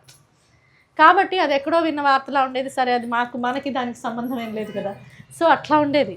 ఇప్పుడు ఎప్పుడైతే నేను సత్సంగాలకు వెళ్తూ వస్తున్నానో అక్కడ కొంతమంది సిన్సియర్గానే చేస్తున్న వాళ్ళు ఉన్నారు, చాలా మటుకు ఏంటంటే చాలా చోట్ల మధ్యవర్తుల వల్ల మోసపోయిన వాళ్ళు చాలామంది ఉన్నారు, పక్కదారి పట్టిన వాళ్ళు. అమ్మగారు చెప్పింది ఒకటైతే అక్కడ జరుగుతుంది ఒకటి, మాస్టర్ చెప్పింది ఒకటైతే ఇంకో రకంగా జరుగుతూ ఉండడం, అసలు శ్రద్ధ అనేది లేకుండా కార్యక్రమం మీద ఇంట్రెస్ట్ అయిపోవడం, దానివల్ల వంతులు కీచులాట్లు లాంటివి రావటం, వీళ్ళు కంట్రోల్ కోసం దీనికోసం తెలియకుండానే అక్కడ అనుభవాలు జరగటం వల్ల అక్కడ చిన్న గురువుల్లాగా అయిపోవడం, అది నకిలీ వాళ్ళ బలహీనతలన్నీ పనిచేయడం. మాస్టర్ అంటే ఇష్టమే ఉంటుంది, వాళ్ళెవ్వరికి ఇష్టం లేదని నేను అన్ను. కానీ వాళ్ళకే తెలియకుండా వాళ్ళలో అట్లాంటి మార్పులు రావటం వల్ల సఫర్ అవుతున్న వాళ్ళు చాలామంది ఉన్నారు. ఎప్పుడైతే నేను ఎక్కడ సమారాధన అక్కడ అన్నాను అనుకోండి, వెంటనే వాళ్ళు సమారాధనలు చేయించేస్తారు. ఇంకా అది పైగా అదొకటైతే, ఒకటి ఎన్నెన్నో యాత్రలు అందరం చేస్తాం, చుట్టాల ఇళ్ళకి వెళ్తాం, ఫంక్షన్లకు వెళ్తాం, అన్నిటికీ వెళ్తాం, ప్రయారిటైజ్ చేసుకుని కూడా వెళ్తాం చాలా చోట్లకి. ఇంత అవకాశం ఇచ్చినటువంటి మాస్టర్ అమ్మగారికి వాళ్ళ సన్నిధి రెడీగా ఉంది. మనం వాళ్ళతో డైరెక్ట్గా లింక్ పెట్టుకుని వాళ్ళతోటి వాళ్ళ సేవ చేసుకుంటూ వాళ్ళ సన్నిధి అనుభవించడానికి. అది పైగా ఒకటి హైదరాబాద్లో, ఒకటి ఒంగోలులో లేదు. అప్పుడు కష్టమయ్యేది, మనం ఇట్లా ప్లాన్ చేయడానికి చాలా కష్టమయ్యేది. ఇప్పుడు ఏమైంది, అక్కడ అలివేలు మంగాపురం తిరుపతి లాగా అంతే కదా. మన తిరుపతి వెళ్ళిన ప్రతిసారి అలివేలు మంగాపురంకి వెళ్తుంటుంది, తిరుపతి ఊరికేనే వెళ్తూనే ఉన్నాం, అరుణాచలం వెళ్తున్నాం. ఇప్పుడు ఏది లేటెస్ట్ క్రేజ్ ఉంటే దాని చోటికి తప్పకుండా వెళ్తాం. మనకున్న బలహీనత అట్లాంటిది. నేను అది అట్లా తప్పట్లేదు, ఎందుకంటే అవి మహాత్ముల ప్రదేశాలు కనుక. ఇది ఒక చక్కటి అవకాశంగా పురస్కరించుకుని మనందరం మనల్ని మనం ఆ సన్నిధికి ఎందుకు అర్పించుకోకూడదు? ఆ సన్నిధిలో వాళ్ళకి డైరెక్ట్గా థ్యాంక్స్ చెప్పుకునే అవకాశం ఉన్నప్పుడు అందరం ఈ యాత్రకు వెళ్ళినట్టే సఫిషియెంట్ టైం ఉందిగా, దానికి దీనికి మధ్యలో గ్యాప్ ఉందిగా, వీలైన వాళ్ళమందరం ఈ సమారాధనలో కూడుకుని ఒకసారి మళ్ళీ ఆ గ్రంథాలు మాస్టర్ చెప్పిన బోధల్ని ఒకసారి తిరిగి స్మరించుకుని సద్వినియోగపరుచుకుంటే బాగుంటుంది కదా అనిపించింది. మొదట ఫస్ట్ నేను సమారాధన ఇక్కడ చేద్దాం అనుకున్నా, ఎందుకంటే సత్సంగంలో చేసుకునే వాళ్ళం మేము అక్కడ హైదరాబాద్లో. ఏ యాత్రకి వెళ్ళి వచ్చినా, విడిగా మేము యాత్రకి వెళ్ళి వచ్చినా అమ్మగారు సమారాధన చేయించేవారు. అందుకని ఇక్కడ సమారాధన అనుకున్నాను. సరే లేదంటే మన ఇంట్లో అనుకున్న తర్వాత అనిపించింది, అరే మాస్టర్ భిక్ష సమర్పిస్తున్నాం, అక్కడ కూడా చేసుకుందాం, అమ్మగారి దగ్గర భిక్ష సమర్పించుకుందాం, అక్కడ కూడా చేసుకుందాం. 3 క్షేత్రాలు మనకు ఉన్నప్పుడు 3 రోజులు త్రిస్థలిలాగా 3 ప్రదేశాలు, 3 అద్భుతమైనటువంటి క్షేత్రాలు మన చేతుల్లో ఉన్నాయి. మనందరికీ అవకాశం ఉంది. ఎన్నిసార్లు అవకాశం ఉంటుందో తెలీదు, ఎప్పటిదాకా ఉంటుందో ఎవరికీ తెలీదు. ఉన్నప్పుడు సద్వినియోగపరచుకోవడమే అని అనిపించి నాకేమనిపించిందంటే, అరే ఈ 3 చోట్ల కూడా చేసుకుందాం అని ఒంగోలు వాళ్ళకే అనుకున్నాం. ఆ తర్వాత అనిపించింది, అరే మనం ఒక మాట చెప్తే అందరూ వస్తారేమో. దానికి తోడు చాలామంది చాలామంది ఆడవాళ్ళు అడగటం మొదలుపెట్టారు.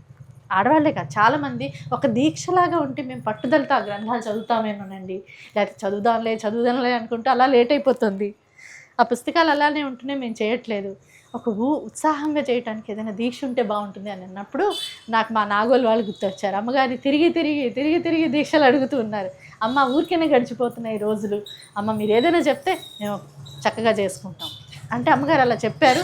అలా చేసుకుంటూ మాకు అక్కడ తెలియకుండానే చాలా కాలం గడిచింది. అమ్మగారి అలా చెప్పడం వల్ల చాలామంది అమ్మగారి ఎవరికి వాళ్ళం పెట్టుకునే దీక్షలు అయితే తెలుసు కదా, ఇది చేయలేమేమో, అది చేయలేమో అనే రకరకాల ఆలోచనలు వస్తాయి. కాబట్టి అమ్మగారు పెట్టిన దీక్షల్ని ఒక స్టాండర్డైజ్ చేసుకుంటే బాగుంటుంది. దానికి శుభారంభంగా జనవరి 1 నుంచి 9 పెట్టుకుంటే బాగుంటుంది. అప్పుడు ఎట్లాగో ఇంట్రెస్ట్ ఉన్న వాళ్ళు వస్తారు కనుక ఈ సమారాధన కూడా కలుపుకుంటే సత్సంగం జరిగిన అవకాశం ఉంటుంది. నూతన సంవత్సరం చక్కగా మొదలవుతుంది అని ఇన్ని ప్రయోజనాల దృష్టి అసలు చెప్పి చూద్దాం ఎంతమంది కలుస్తారో అని అనుకున్నాం. ఆ సందర్భంగా ఇవాళ ఇక్కడ సమారాధన చేసుకునే అవకాశం కలిగింది. అమ్మగారి సాంప్రదాయానుసారం అనుకోకుండా ఇవాళ ధుని పూజ కార్యక్రమం కూడా జరిగింది. ఎందుకంటే ప్రతి పౌర్ణిమ రోజున ఇక్కడ ధుని పూజ జరుగుతుంది, ఎవరైనా వచ్చి దాంట్లో పార్టిసిపేట్ చేయొచ్చు. అలాగే గురువారం పూలంగి సేవ జరుగుతుంది.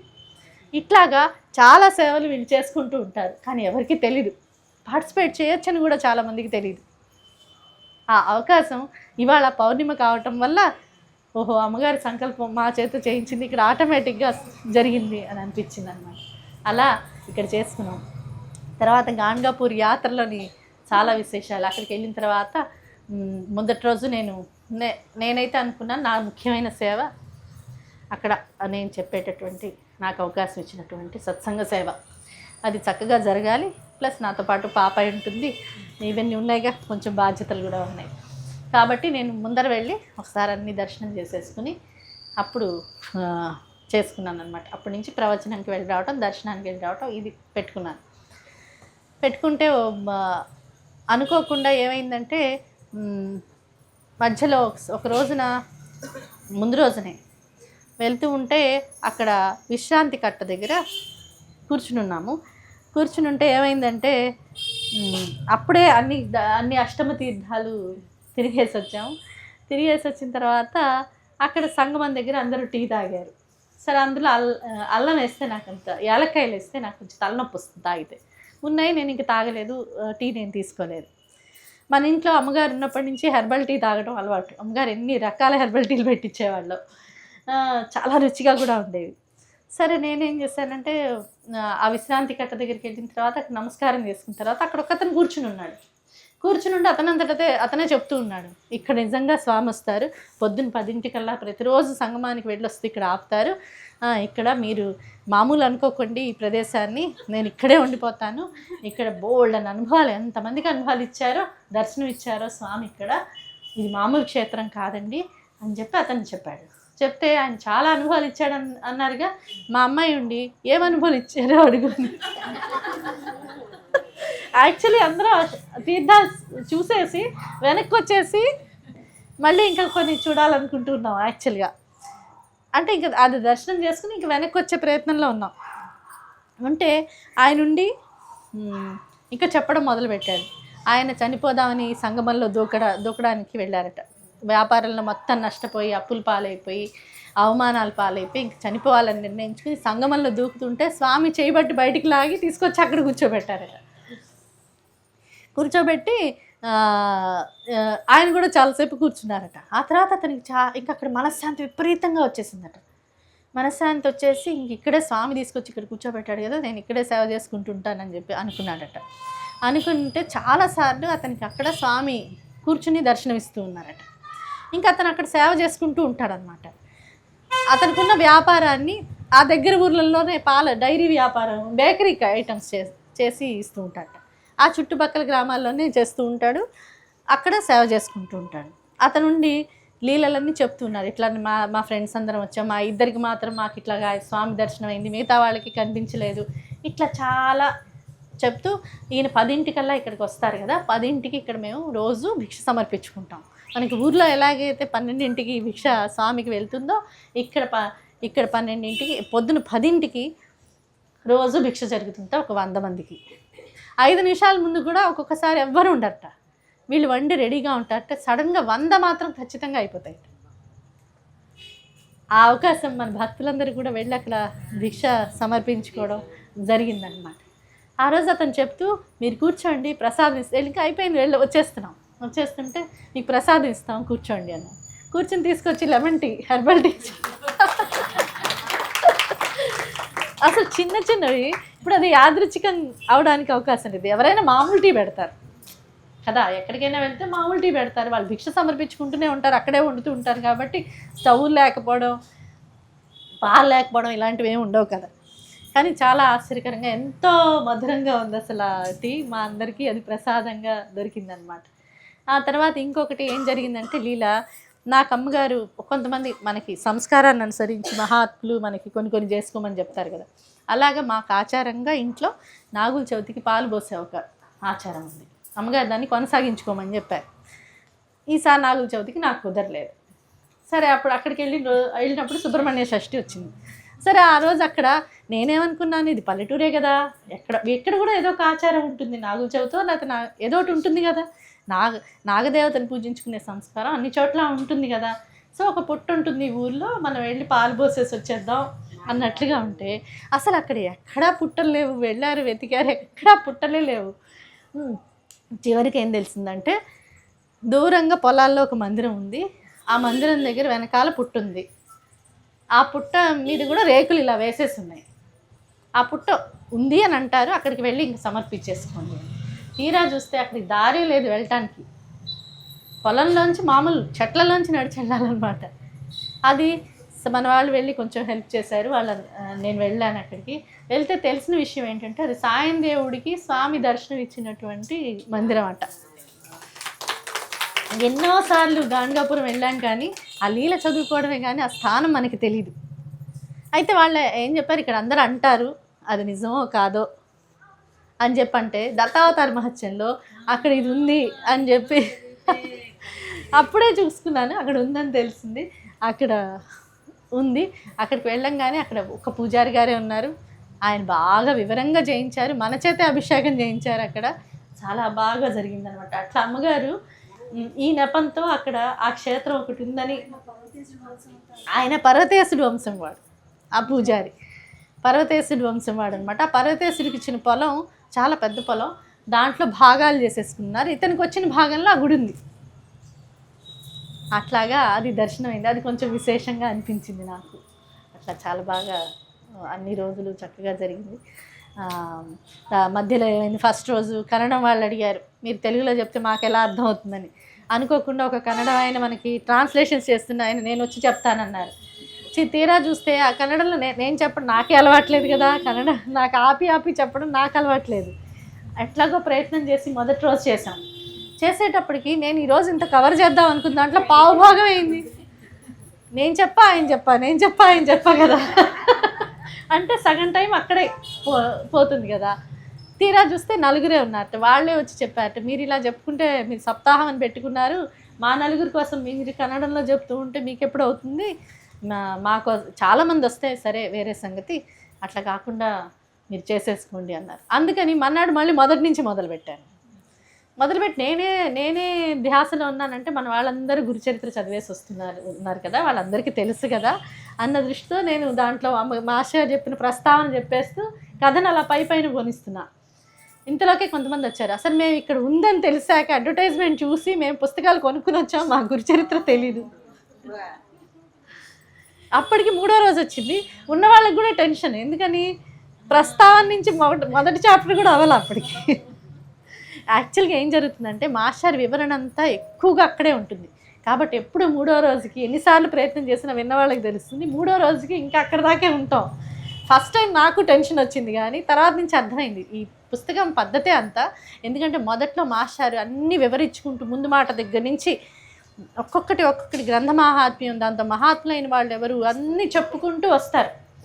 అలాగే కొన్ని చాప్టర్లకి ప్రస్తావన చెప్తారు. ఆ ప్రస్తావన అనేటటువంటిది ఆయా చాప్టర్స్ అర్థం చేసుకోవడానికి ఆయువు పట్టు లాంటిది, లేకపోతే ఒక కథలాగా అనిపిస్తుంది. దాని నుంచి ఏం నేర్చుకోవాలో మనకి తెలియదు, ఎలా ఆలోచించాలో తెలియదు. అందుకని మనం చదివేసుకోవడమే పారాయణ అనేసుకుంటాం కదా, అట్లా కాకుండా ఉండటానికి అవగాహన కావాలి. దానివల్ల మనలో మార్పు రావటం ఆ పారాయణ యొక్క ప్రయోజనం అని అర్థమై ఏం చేసామంటే అది వివరణ చేసుకోవడంలో 3వ రోజుకి వచ్చేటప్పటికి అందరికీ కూడా టెన్షన్. నేను ముందే చెప్పాను, పుస్తకం కంప్లీట్ చేస్తానని మాత్రం మీరు అనుకోవద్దు. నా ఉద్దేశం అవగాహన పెరగటమే, మీరు ఇంటికి వెళ్ళి చేసుకునే పారాయణ ఇంకా బాగా జరగాలని అని చెప్పి అనుకున్నా కూడా అందరికీ 7 రోజులు అవుతేనే బాగుంటుందని అనిపించింది. అందుకని నేను టెన్షన్ పడలేదు, కానీ చుట్టూరు వాళ్ళు చాలా టెన్షన్ పడ్డారు. అయ్యో ఇంకా 1వ చాప్టర్ 2వ చాప్టర్లోనే ఉన్నారు, ఫస్ట్ రోజు పారాయణ అవ్వలేదు, మిగతావన్నీ ఎప్పుడవుతాయి, ఆగండి ఏం పర్వాలేదు నేను చెప్తాను కదా, మీకెందుకు చెప్పేదాన్ని నేను కదా. సరే ఇంతలోకి వీళ్ళు వచ్చి మళ్ళీ మేము గురుచరిత్ర తెలియదు అన్నారు. మళ్ళీ నేను మొదటికి వచ్చాను. అంటే 3వ రోజుకి మళ్ళీ ఫస్ట్ నుంచి మొదలుపెట్టి అప్పుడు నాకు ఆలోచన వచ్చింది, అసలు కథ అంతా ముందర బ్రీఫింగ్ చేసేద్దాం, ముందర వాళ్ళు సమాధానం పడతారు, తర్వాత అనుకొని దత్తావతార మహత్యం తీసి చూస్తే దాంట్లో కథ అంతా సంక్షిప్తంగా, అంటే శ్రీగురువు చెప్పిన కథలన్నీ తీసేసి శ్రీగురుని కథ వరకు, శ్రీపాదాల స్వామి కథ వరకు గురుచరిత్రలో ఉన్నదంతా ఉంటుంది దాంట్లో. ముందర అది రన్ చేసేసేటప్పటికి అయిపోయింది, ఇంకేం చెప్తారు వేదమ్మగా. 3వ రోజు 4వ రోజుకి అయిపోయింది, తర్వాత అయిపోయింది కదా, ఇంకేం చెప్తారు. అది కాదు, అది ఎందుకు చెప్పామంటే ఇవన్నీ చర్చించుకోవడానికి వీలుగా చెప్పాం.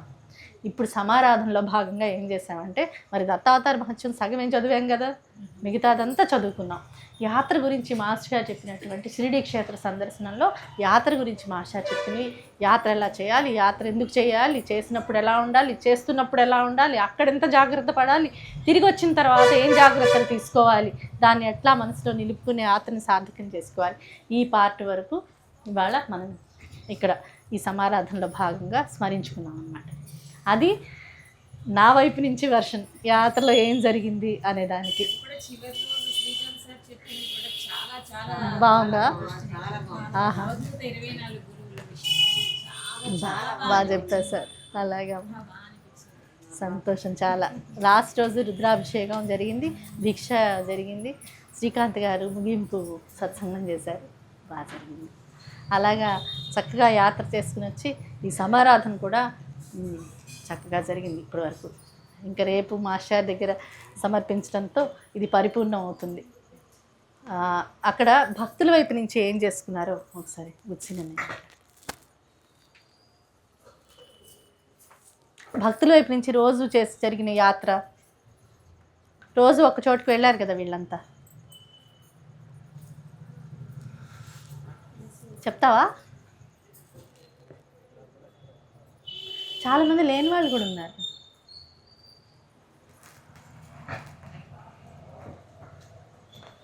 సరే, నాకు తెలీదు మీరందరూ ఎక్కడికి వెళ్ళారు, నేను నాగోల్లో ఉన్నాను. వెళ్ళారు, అన్ని అష్టమ తీర్థాలు దర్శించారని, భిక్ష సమర్పించారని అలా తెలుసు నాకు. తుమ్మసి కూడా వెళ్ళారు కదా, అక్కడ తుమ్మసి దగ్గర కూడా దర్శనం చేసుకున్నాను. బాగా జరిగింది చక్కగానే. మీకు అందరికీ ఎలా అనిపించింది? వచ్చిన వాళ్ళకి ఉపయోగకరంగా ఉంది. స్వామి దయ వల్ల చక్కగా జరిగింది. అందుకని కృతజ్ఞత ఎంత తెలుపుకున్నా చాలదు అని అనిపించింది నాకు. అందుకు వాళ్ళ సన్నిధికి వచ్చి కృతజ్ఞత చెప్పుకోవడం కనీస బాధ్యత అనిపించింది.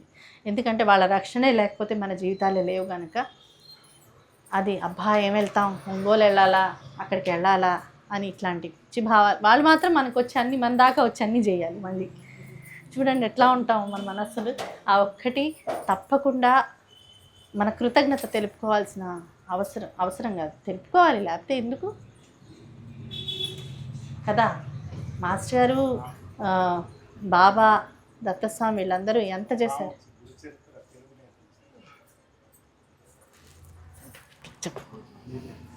నాకు గుర్తు రావట్లా. ఒక ఆవిడ వచ్చారు, అదే నాకేం జరుగుతుందంటే చెప్పనా, నేను మామూలుగా చిన్నప్పటి నుంచి ఏం జరుగుతుందంటే, నేను పెరిగిన వాతావరణం ఇదే కనుక అనుభవాలు వింటూ ఉండటం అప్పుడు పులకించడం జరుగుతుంది. కానీ అంత పెద్దగా రిజిస్టర్ అవ్వరు. వాళ్ళు కాకపోతే ఎవరు చేస్తారు అనుభవాలు అని అనిపించేస్తుంది కనుక స్పెసిఫిక్స్ నేను చాలాసార్లు చాలా తప్పుగా కూడా చెప్తాను. యాక్చువల్గా నాకు గుర్తున్నంతవరకు ఏంటంటే, ఒక ఆవిడ వచ్చి చాలా అద్భుతంగా ఉంది. నేను గురుచరిత్ర చదవటం కోసమే, ఆవిడ తెలుగు ఆవిడ కాదుట, తెలుగు మొదటి నుంచి అక్షరాల నుంచి చదువుకొని నేర్చుకొని మాస్టర్ గారి గ్రంథాలన్నీ పారాయణ చేశారట. శ్రీ గురుచరిత్ర పారాయణ చేయడం కోసం ఆవిడ తెలుగు నేర్చుకున్నారట, మాస్టర్ గ్రంథాలు చదవడం కోసమే. అదేనండి అసలు నిజంగా మన చేతిలోకి వచ్చేసిన తర్వాత అయితే, మాస్టర్ సన్నిధి ఉందనుకోండి, అమ్మగారి సన్నిధి ఉంది, లేకపోతే ఈ క్షేత్రం ఉందనుకోండి, ఇది ఎంత గొప్పవో మనకు తెలియదు. అవి మాకెందుకు తెలుస్తాయో చెప్పనా? నాకెందుకు తెలుస్తాయంటే, మీకు తెలుసు, నేను వాట్సాప్లో అవైలబుల్గా ఉంటాను అందరికీ. సో చాలామంది నన్ను రీచ్ అవుతారు కదా, వాళ్ళలో చాలామంది ఏం అడుగుతారు తెలుసా? కొంతమంది ఉంటారు ఎంత అడుగుతారు తెలుసా, ఒక్కసారి మాస్టర్ సమాధి దర్శనం, అమ్మగారి సమాధి దర్శనం ఒంగోలు వచ్చే అవకాశం నా జీవితంలో లేదు, అవకాశం లేదు, అది వచ్చేందుకు పారాయణ చెప్పండి. ఎప్పుడెప్పుడు వద్దామా, ఎప్పుడెప్పుడు ఇక్కడ గడుపుదామా, ఈ దర్శనం చేసుకుందామా అని పులకిస్తూ ఉంటారు. అలా రానందుకు చాలా బాధపడుతూ ఉంటారు. ఈ జన్మకి లేదా నాకు అని బాధపడే వాళ్ళు ఉంటారు. ఇష్టమైన పదార్థం వదిలేసి పారాయణ చేసేవాళ్ళు ఉంటారు. దానికోసమే సప్తాహాలు చేస్తున్న వాళ్ళు నాకు చాలామంది తెలుసు, చాలామంది తెలుసు. ఒక ఆవిడైతే నాకు భలే ఆశ్చర్యస్తుంది. మనం ఇక్కడికి వచ్చిన కొత్తల్లోనే ఆవిడ ఎప్పుడో అమ్మగారు ఉండంగానే ఈ కోరిక కోరింది. ఏంటంటే వాళ్ళ అమ్మ నాన్న వెళ్ళిపోయి అక్కడ సెటిల్ అయిపోయారు, విదేశాల్లో సెటిల్ అయిపోయారు. ఆ అమ్మాయికి అక్కడ వెస్టనర్తోనే పెళ్ళైపోయింది. పెళ్ళైపోయాక మాస్టర్ గ్రంథాలు తెలిసే అవి చదివిన తర్వాత అమ్మాయికి సన్నిధికి వచ్చి ఇక్కడికి ఒక్కసారైనా రావాలని. అసలు అతను ఫారినరు, వాళ్ళ అమ్మా నాన్నలు ఫారినర్లు. ఇంక ఇండియాకి వచ్చే అవకాశం వాళ్ళు, అమ్మాయి పుట్టిన తర్వాత అమ్మాయి రాలా ఇండియాకి, అట్లా ఉంది. మధ్యలో ఒక్కసారి వచ్చిందితో ఏదో పెళ్ళికి వచ్చింది, వెనక్కి వెళ్ళిపోయింది, అంతే. ఇంక వచ్చే అవకాశమే లేదు. అమ్మాయి ఏమంటుందంటే, ఇండియన్ అయినా సరే పెళ్లి చేసుకుని ఉంటే వాళ్ళ అమ్మ వాళ్ళు, అక్క వాళ్ళు, అత్తలో ఎవరొకళ్ళు ఉంటారు కదా, వచ్చేదాన్ని. ఇప్పుడు అసలు నాకు అవకాశమే లేదు రావడానికి. మీరు చెప్తున్నారు వాళ్ళు తలుచుకుంటే ఏమీ ఇది లేదని. సో అమ్మగారిని అడగండి పారాయణ, ఒక్కసారి వచ్చి నేను దర్శనం చేసుకునే అవకాశం కావాలి అని అమ్మాయి అమ్మగారు ఉండంగానే పారాయణ తీసుకుంది. చేసుకున్నారు. చాలా రోజులు అయిపోయింది. అమ్మగారు సమాధి చెందేశారు కూడా. చెందేసిన తర్వాత ఒకరోజు నేను సన్నిధిలో ఉన్నప్పుడు అమ్మాయి వచ్చి నమస్కారం చేసుకుని అప్పుడు వచ్చి నాకు పరిచయం చేసుకుంటుంది. మీరు చెప్పారు, అప్పుడు అమ్మగారిని అడిగి నాకు చెప్పారు కదా పారాయణ, ఇదిగోండి నేను వచ్చాను ఇక్కడికి అని. ఎట్లా వచ్చారు వాళ్ళు అంటే, ఆయన ఒక ఇండియన్ ఎస్టాబ్లిష్ చేసిన ఒక కంపెనీలో పనిచేస్తున్నాడు. ఆయన ఇండియాలో ఆయన బ్రాంచ్ని ఏర్పరచడానికి వస్తూ ఈయనని తీసుకొని వస్తూ ఉంటే ఆయన ఇంక ఇండియా, మళ్ళీ నీకు ఇండియా అంటే చాలా ఇష్టం కదా, నాతో పాటు రా అని అన్నాడు. ఇండియా అయితే వస్తాను కానీ నన్ను మాత్రం అక్కడ తీసుకెళ్ళాలంది ఆమె. సో ఇండియా వచ్చారు వాళ్ళు బాంబేలో ఉన్నారు. ఆమె గబుక్కుని ఫ్లైట్ తీసుకుని విజయవాడకి వచ్చి, విజయవాడ నుంచి ఒంగోలు వచ్చి దర్శనం చేసుకుని వెంటనే వెళ్ళిపోయింది. ఆమె అప్పటికి నాకు తెలిసి 7-8 ఏళ్ళు పారాయణ చేసింది ఒక్కరోజు దర్శనం కోసం. అప్పటికి ఇంకా మనం అనుభవాలు కలెక్ట్ చేయట్లా, లేకపోతే అప్పుడు అసలు నాకు తట్టలా. ఆవిడ తీసుకుని ఉండొచ్చు కదా. నేను అమ్మగారు ఉండగా పారాయణ చెప్పాంట, అది చేసుకున్నాను. చూడండి నిజమే, మాస్టారు నన్ను పిలిపించుకున్నారు, అమ్మగారి వల్లే నాకు ఈ దర్శనం జరిగింది కాబట్టి ఇక్కడ అమ్మగారిని కూడా దర్శించుకోవడానికి వచ్చాను అని చెప్పింది అనమాట. అందుకని మనకి దొరికింది ఎంత విలువైందో మనకు తెలియదు. ఎందుకంటే తరచూ వచ్చే అవకాశం ఉంది కనుక. ఇప్పుడు షిరిడీలో ఉందనుకోండి, మనం చూస్తాంగా బాబా చరిత్రలో, బాబా ఉండగా కొద్దిమంది మొదట్లో అందరూ సేవించుకుంటూ ఉండేవారు. ఒంగోలు అక్కడ షిరిడీలో ఎంతమంది పొదుగుకులు ఆయన దగ్గర ఉన్నారు. మనకి ఇన్ని అనుభవాలు జరిగిన తర్వాత కూడా అనుభవాలను తలుచుకుని పులకరిస్తున్నాం, కానీ ఆయనకి ఏం చేయాలి మనం కృతజ్ఞతగా అనేది మనం స్థిరపరచుకోవట్లేదుగా. అందుకని ముఖ్యమైనది బోధ ఏంటంటే, మాస్టర్ గారు బాబా వీళ్ళు ఎస్టాబ్లిష్ చేసింది ఏంటంటే, ఆయన బాబా పరిసమాప్తి లేని అవతారంగా ఆయన నిలవటము, ఆయన ముఖ్య శిష్యులైనటువంటి మాస్టారు అమ్మగారు వీళ్ళిద్దరూ కూడా అలాగే నిత్య సత్యులై నిలవటం, వాళ్ళకి తేడా లేదని ఎంతమంది భక్తుల అనుభవాలు మనం ఇప్పుడు రాసుకోవడం మొదలెట్టాక తెలిసే. అంతకుముందు ఎంతమంది తెలుసు, ఎవరికి జరిగిన వాళ్ళకే తెలుసు. కాబట్టి సత్సంగం ఎంత ముఖ్యం.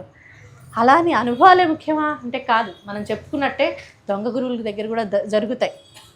దొంగ గురువుల దగ్గర జరిగేవి మన భావాన్ని అనుసరించి జరిగినా మనం ఆయనకి ఆపాదిస్తాం కనుక మన జుట్టు తీసుకెళ్ళి వాళ్ళ చేతుల్లో పెట్టి వాళ్ళ బలహీనతలకి మనల్ని వాడుకునేటటువంటి అవకాశాన్ని వాళ్ళకి ఇచ్చి, వాళ్ళు అలా వాడుకున్నప్పుడు దుర్వినియోగపడటం ఒకటి తెలియకుండానే, అలాగే భయంలోను, కన్ఫ్యూజన్లోను, కంట్రోల్లోనూ బ్రతకటం జరుగుతుంది. ఏదంటే పూర్తి విరుద్ధం, మహాత్ముల దగ్గర పూర్తి విరుద్ధంగా ఉంటుంది.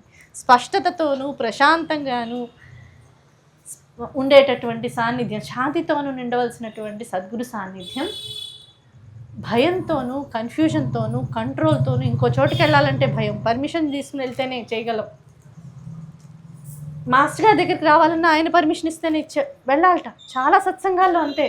నేను ఆశ్చర్యపోయాను. నా భావం ఎలా ఉందో మీకు చెప్పాను మొదట్లో. వాళ్ళకి చెప్పకుండా సన్నిధికి కూడా రాకూడదు, వాళ్ళు చెప్తేనే రావాలి. చాలా సత్సంగాల్లో చాలామంది దగ్గర జరుగుతుంది. చాటుగా వస్తారనమాట. అమ్మ మేము వచ్చినట్టు ఫలానా మా గురువుగారికి చెప్పకండి అని మాతో చెప్పేవాళ్ళు చాలామంది ఉంటారు. తెలిస్తే ఆవిడ ఊరుకోరు. ఎన్నిసార్లు అడిగినా వద్దంటున్నారు. మాకేమో తపన వచ్చేస్తుంది రావాలని, వస్తున్నాం అన్న వాళ్ళు ఉన్నారు. అందుకని నాకేమనిపించింది అంటే, అసలు ఇది కాదు, మధ్యవర్తులు వద్దని వాళ్ళు స్పష్టంగా చెప్పారుగా, కాబట్టి ముందర అందరం డైరెక్ట్గా అక్కడికి రావడం అలవాటు చేసుకోవాలి. అక్కడ కూడా ఏం చదువుకోవాలి? మాస్టారి బోధలే చదువుకోవాలి, మాస్టారి లీలలు చెప్పుకోవాలి, మాస్టారి రాసిన రచనలు చదువుకోవాలి, అమ్మగారు రాసిన రచనలు చదువుకోవాలి. ఇవి చదువుకుంటుంటే సరైనటువంటి బోధ మనందరికీ వస్తుండటం ఒకటైతే, కామన్ పాయింట్ వాళ్ళ సాన్నిధ్యం, డైరెక్ట్గా వాళ్ళ సన్నిధి దగ్గరికి వచ్చి వాళ్ళని సేవించుకునే అవకాశం వాళ్ళే ఇచ్చారు. దాన్ని సద్వినియోగపరుచుకునే వాళ్ళం అవుతాం. ఇట్లాంటి సందర్భాల్లో తప్పకుండా ఇది జరుగుతోంది అంటే ముందర నేనంటే నేననేలాగా మనం ఉండాలి. ఎందుకంటే సోషల్ ఈవెంట్స్లో అలా ఉంటాం మనం. ఇప్పుడు మన వినాయక చవితి మన సందు చివరి దొరుకుతుంది. నేనంటే నేను అనకపోతే అంత చేయగలరా? కుర్రవాళ్ళు, పెద్దవాళ్ళు, చిన్నవాళ్ళు, పెద్దవాళ్ళు అందరూ పూనుకోవట్లేదు మన వీధిలో వినాయకుడు పెడుతున్నాడంటే. లేదా మనం ఫలాని ఊరికి వెళ్దాం, షిరిడి యాత్రకి వెళ్దాం అంటే నేను అంటలేదా, నాకు కుదరట్లేదని నీళ్ళు అట్లా అనట్లేదు కదా. మనం కంప్లైంట్స్ నేను వస్తా అంటలేదు. ఇక్కడ మాస్టర్ దగ్గర జరిగేదానికి, అమ్మగారి దగ్గర జరిగేదానికి తప్పకుండా మనందరం ఆ ఉత్సాహంతో ముందుకు రావాలి. ఎందుకంటే దీనివల్ల అవన్నీ పరుచుకునే అవగాహన మనకు కలిగింది కనుక. అది ఎందుకు చెప్పాల్సి వస్తుందంటే, సహజంగా మనలో ఉండేటటువంటి మాంద్యం వల్ల అది ప్రయారిటైజ్ అవ్వడం మానేసింది. మనకి అంత అవైలబుల్గా ఉండడం వల్ల. అంత ఒకప్పుడు వాళ్ళ క్షణకాలం దర్శనం కోసం తప్పించిన వాళ్ళం ఇప్పుడు దొరికేసిన తర్వాత వెళ్దాంలే దగ్గరున్నాం.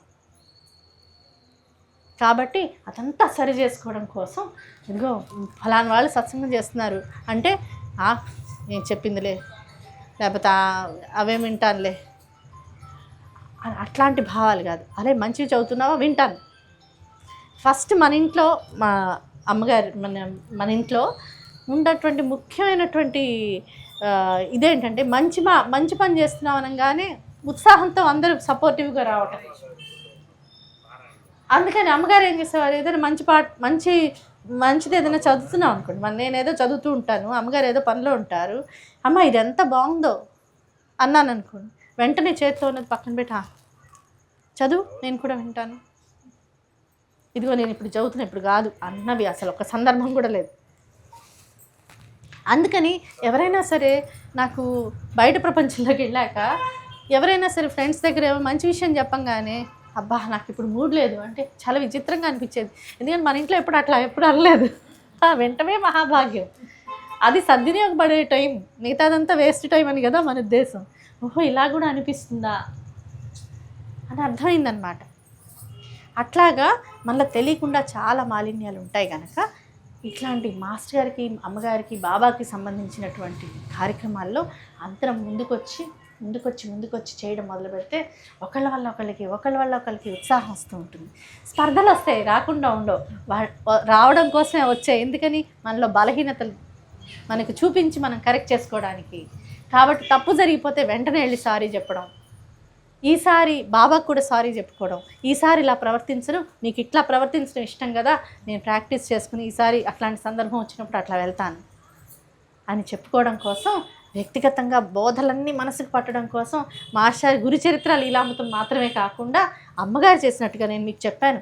అమ్మగారికి పక్కన ఇంకో పుస్తకం రన్ అయిపోతూ ఉండేది. ఒక పుస్తకం తర్వాత ఒక పుస్తకం అంటే ప్రబోధామృతం అయిపోతుంది, సన్నిధి అయిపోతుంది, ప్రవచనాలు అయిపోతుంది, మళ్ళీ సాయినాథ పూజతో సహా అన్నీ చదువుతూనే ఉండేవారు అమ్మగారు నిత్యపారాయణలో భాగంగా. మనం కూడా అలాగా నిత్యపారాయణలో భాగంగా మిగతా గ్రంథాలన్నీ కూడా ఇన్ని పేజీలు గ్యారంటీగా చదువుతానని పెట్టుకుని ముందుకెళ్తూ ఉండటం. అమ్మగారు నాకు చెప్పిన ఒక సందర్భంలో చెప్పినటువంటిది ఏంటంటే, పొద్దున్న చదివేసిన తర్వాత అంతా మాలిన్యాల్లో మనసు అంతా రకరకాల వ్యవహారాల్లోకి వెళ్ళిపోతుంది కదా, మళ్ళీ రాత్రి పడుకోబోయే ముందు ఒకసారి మిగతా గ్రంథాల్లో కొంచెం చదువుకుని పడుకుంటే మీ మనస్సు మళ్ళీ స్మరణలో పడుకోవడానికి కావాల్సినటువంటి ప్రిపరేషన్ ఇచ్చేస్తుంది. అప్పుడు భావన కుదిరితేనే ఆత్మ విమర్శ సరిగ్గా జరుగుతుంది. ఆత్మవిమర్శ సరిగ్గా జరిగితే మనం మంచి గురించి చెడు గురించి బాబాకి సమర్పించుకుని రేపు ఇట్లా ప్రవర్తించనని ఆయనకి చెప్పుకుంటాం. ఆ తర్వాత కృతజ్ఞతతో పడుకుంటాం, స్మరణతో పడుకుంటాం. లేచిన తర్వాత స్మరణతో లేస్తాం కనుక అక్కడి నుంచి డే సేవలో గడపడానికి వీలవుతుంది. ముందర ప్రిపరేషన్ లేకపోతే టక్కున మనస్సు నిలవదు. రేపు పూజ బాగా జరగాలంటే ఇవాళ నుంచి రేపు పూజకు ప్రిపేర్ అవ్వాల్సిందే. అలాగే యాత్ర బాగా జరగాలంటే ఆ వెళ్ళేటటువంటి మహత్తరైనటువంటి క్షేత్రం కనుక ముందు నుంచి ప్రిపేర్ అయ్యి వెళ్ళాలి. అందుకని విహారయాత్రలు ఎట్లంటే అట్లా వెళ్ళొచ్చు, కానీ తీర్థయాత్రలకి వాటికి తగిన విలువనిచ్చి పవిత్రతని, కృతజ్ఞతలను కలిగి దాన్ని సంపూర్ణంగా సద్వినియోగపరుచుకునేందుకు అందుకోసమే వెళ్ళాలి. మన సంస్కారాలు మార్చుకోవడం కోసం వెళ్ళాలి. ఆ నిర్ణయంతోనే వెళ్ళాలి. 10 మందితో కలిసి వెళ్ళేటప్పుడు అమ్మమ్మో వీళ్ళందరూ వస్తున్నారా, నేను రాను కాదు. నువ్వు ఎందుకు రావట్లేదంటే నువ్వు వాళ్ళతో వ్యవహరించడం చేతగాక అట్లాంటి సందర్భం ఇచ్చింది ప్రకృతి. అది నేర్చుకునేదాకా నువ్వు ఎంత తప్పించుకున్నా వస్తూనే ఉంటుంది. కాబట్టి అక్కడ ఎలా ప్రవర్తించాలో, ఎట్లా ఆలోచించుకోవాలో మనకి మాస్టర్ గారి బోధంతా అదే. మాస్టర్ అమ్మగారి బోధంతా మనకు వచ్చే పరిస్థితుల పట్ల ఎట్లా వ్యవహరించాలో, ఎట్లా వ్యవహరిస్తే శ్రేయస్కరమో, సద్గురు మార్గమో నేర్పిస్తూ మనల్ని రోజుకి ఇంప్రూవ్ చేసుకుంటూ పోయి భగవంతుని కృపకు అర్హులుగా తయారు చేయటమే వీళ్ళందరి యొక్క ముఖ్య ఉద్దేశం. అందుకోసం ఇవన్నీ చేయమంటున్నారు కనుక అది మన కోసం కనుక మనం అది గుర్తుపెట్టుకుని వాళ్ళు ఎంత కరుణ ఉంటే వాళ్ళు వచ్చి మనకి ఇవన్నీ బోధిస్తారు. దానికి కృతజ్ఞత లేకపోతే ఎలా? ఆయన వాళ్ళకి చేసేటటువంటి సేవలు పనులు అయిపోతే ఎలా? మనల్ని పనులు కూడా సేవలుగా మార్చుకోమంటుంటే ఆయనకి చేసే సేవలు పనులు అయిపోతే ఎలా? ఆయన సన్నిధికి వెళ్ళటం ఒక పని అయితే ఎలా? ఇంకా మనకి అసలు నిష్కృతి ఉంటుందా? ఎక్కడైతే రిపేర్ జరగాలో మన జీవితాల్లో. అక్కడే మనకి బద్ధకం ఉంటే, అక్కడే నిర్లక్ష్యం ఉంటే ఎవరేం చేయగలరు? పైగా మామూలుగా కాదు, మన జీవితాల్లో ఎంత మేలు చేశారో మనం తలుచుకుంటే మన మనసు పులకరిస్తుంది. కాబట్టి తిరిగి తిరిగి తిరిగి తిరిగి స్మరించుకోవడానికి మాస్టర్ గారు డైరీ రాసుకోమని చెప్పారు. నీ మనసు పక్కకి వెళ్ళిందంటే ఖచ్చితంగా చదువుకో. మళ్ళీ నీకెంత మేలు చేశారో నీ గురువు బాబా, మాస్టర్ గారు, అమ్మగారు ఎంత మేలు చేశారో రాసుకుని మనసు పక్కకి వెళ్ళంగానే చదువుకోండి అని చెప్తూనే ఉన్నారు మాస్టర్ గారు. ఎంతమందికి మీరు లేఖ వాళ్ళు వీటన్నిటిలో చూస్తే ఎంతమందిని డైరీ రాసుకోమని చెప్పారు. నిన్ను రక్షించేది అదని చెప్పలేదు. మనందరం ఇక్కడ ఇవాళ కూర్చుని ఉన్నామంటే మనందరికీ ఎంతో అనుభవం జరగటం వల్లనే. కాబట్టి అది గుర్తుపెట్టుకొని కృతజ్ఞత ఉండేటటువంటి మన పిల్లలు మనతో కృతజ్ఞతగా ఉండాలని, మనకి తగిన గౌరవం ఇవ్వాలని మనం ఎలా అయితే కోరుకుంటున్నామో, మనకి ఇంత మేలు చేసినటువంటి మన తల్లిదండ్రులైనటువంటి అమ్మగారికి, మాస్టర్ గారికి మనం ఏం చేసుకుంటే రుణం తీర్చుకోగలం? ఎప్పటికీ తీర్చుకోలేము. దాంట్లో మళ్ళీ మనకు ఉండే సంకుచితత్వం వల్ల మహాత్ముల మాటల్ని కూడా మనం తిరస్కరించేటటువంటి పరిస్థితికి వచ్చేస్తున్నాం. శ్రీ గురు చరిత్ర చదువుకుంటూ కూడా అమ్మగారిని గౌరవించలేని దుస్థితిలో మన యొక్క మొత్తం కల్టున్నది. అసలు ఎంత ఆశ్చర్యకరమో. శ్రీ గురు చరిత్ర చదువుతున్నాం, సద్గురు ప్రాశస్త్యం చెప్తున్నాం, ఒక పక్క మహాత్ములందరూ చేసిన పెళ్ళి అనుకుంటున్నాం, కళ్యాణం అని మనందరికీ తెలుసు. అమ్మగారి తర్వాత జీవితం మామూలు స్త్రీలలాగా లేదని అందరికీ తెలుసు. మీకు ఎవరైనా శిష్యులు ఉన్నారంటే ఎవరు లేరు, అమ్మగారే నా మాస్టర్ చెప్పారు. ఎలా అయితే బాబా మాస్టర్ అన్నారు, ఇవన్నీ తెలిసి చదువుకుని కూడా మనం ఆవిడకి అంటే మాస్టర్ సమాధాన కొత్తలో మాస్టర్ని అంగీకరించడం కూడా కష్టమైంది. అక్కడ ఉన్న వాళ్ళందరికీ తెలుసు. అంటే వాళ్ళు అసలు ఎంత గొప్ప వాళ్ళో ముందర అసలు తెలుసుకుంటే కదా మనకి దొరికింది ఎంత వజ్రాలో తెలిసేది, కృతజ్ఞత పొంగేది. కాబట్టి అది మనసుకి పట్టించుకోవడానికి ముందర వాళ్ళ గురించి తెలుసుకోవాలి. ఇవి మహాత్ములు, అందుకనే మనం పొరపాటు పడతాం కాబట్టి మహాత్ములు సర్టిఫై చేశారు వాళ్ళని. కాబట్టి మనకి ఎట్టా అనిపిస్తుందో అది మనం అనుకోవడం కాదు, మనం పొరపాటుగానే అనుకుంటాం. అందుకనే మాస్టర్ గారు అంతటి ఆణిముత్యం దొరికినా సరే ఇవాళకి సరిగ్గా ఉపయోగించుకోకుండా ఉంటున్నాం కదా. రావాల్సినంత మార్పు వచ్చిందా మనలో? వాళ్ళు ఎంత చేస్తున్నారో అంతలో కొంతైనా చేయగలుగుతున్నామా తిరిగి? లేదు కదా. మనందరికీ తెలుసు ఆ విషయం. వాళ్ళు చెప్పిన బోధనలే చదువుకోవటం లేదు. గురు చరిత్రలు అమ్మటం చాలానే భ్రమలో ఉన్నాం. మరి మిగతా ఎవరి కోసం రాసినట్టు మన కోసం ఆయనకేం అవసరం లేదు కదా. ఇవి సరిగ్గా పారాయణ మనం చెప్పుకున్నాం, చదవటం పారాయణ కాదని. పారాయణ చేయటం సరిగ్గా జరగటం కోసం, వాళ్ళ పట్ల అవగాహన పెరగటం కోసం. అంటే అవన్నీ కలిపి ఒక గ్రంథంలో రాస్తే పారాయణ చేయలేం గనక. మాస్టర్ గారు రాయలేదు, ఇవన్నీ కలిపి దత్తాత్రేయుని ఒకే చరిత్ర రాయలేదు. బాబా ప్రబోధామృతం చదవంది కలుపొక్కలు తీయటం లాంటిది, అంటే సన్నిధి పైరులాగా పెంచుకోవడం లాంటిది మాస్టర్ రాయలేదు. వాటన్నిటినీ పక్కన పెట్టేసి మన బద్ధకానికి పరాకాష్ట అన్నమాట. దానికి తోడు ఇంకా సంక్షిప్త గ్రంథాల్లోకి వెళ్ళిపోవడం.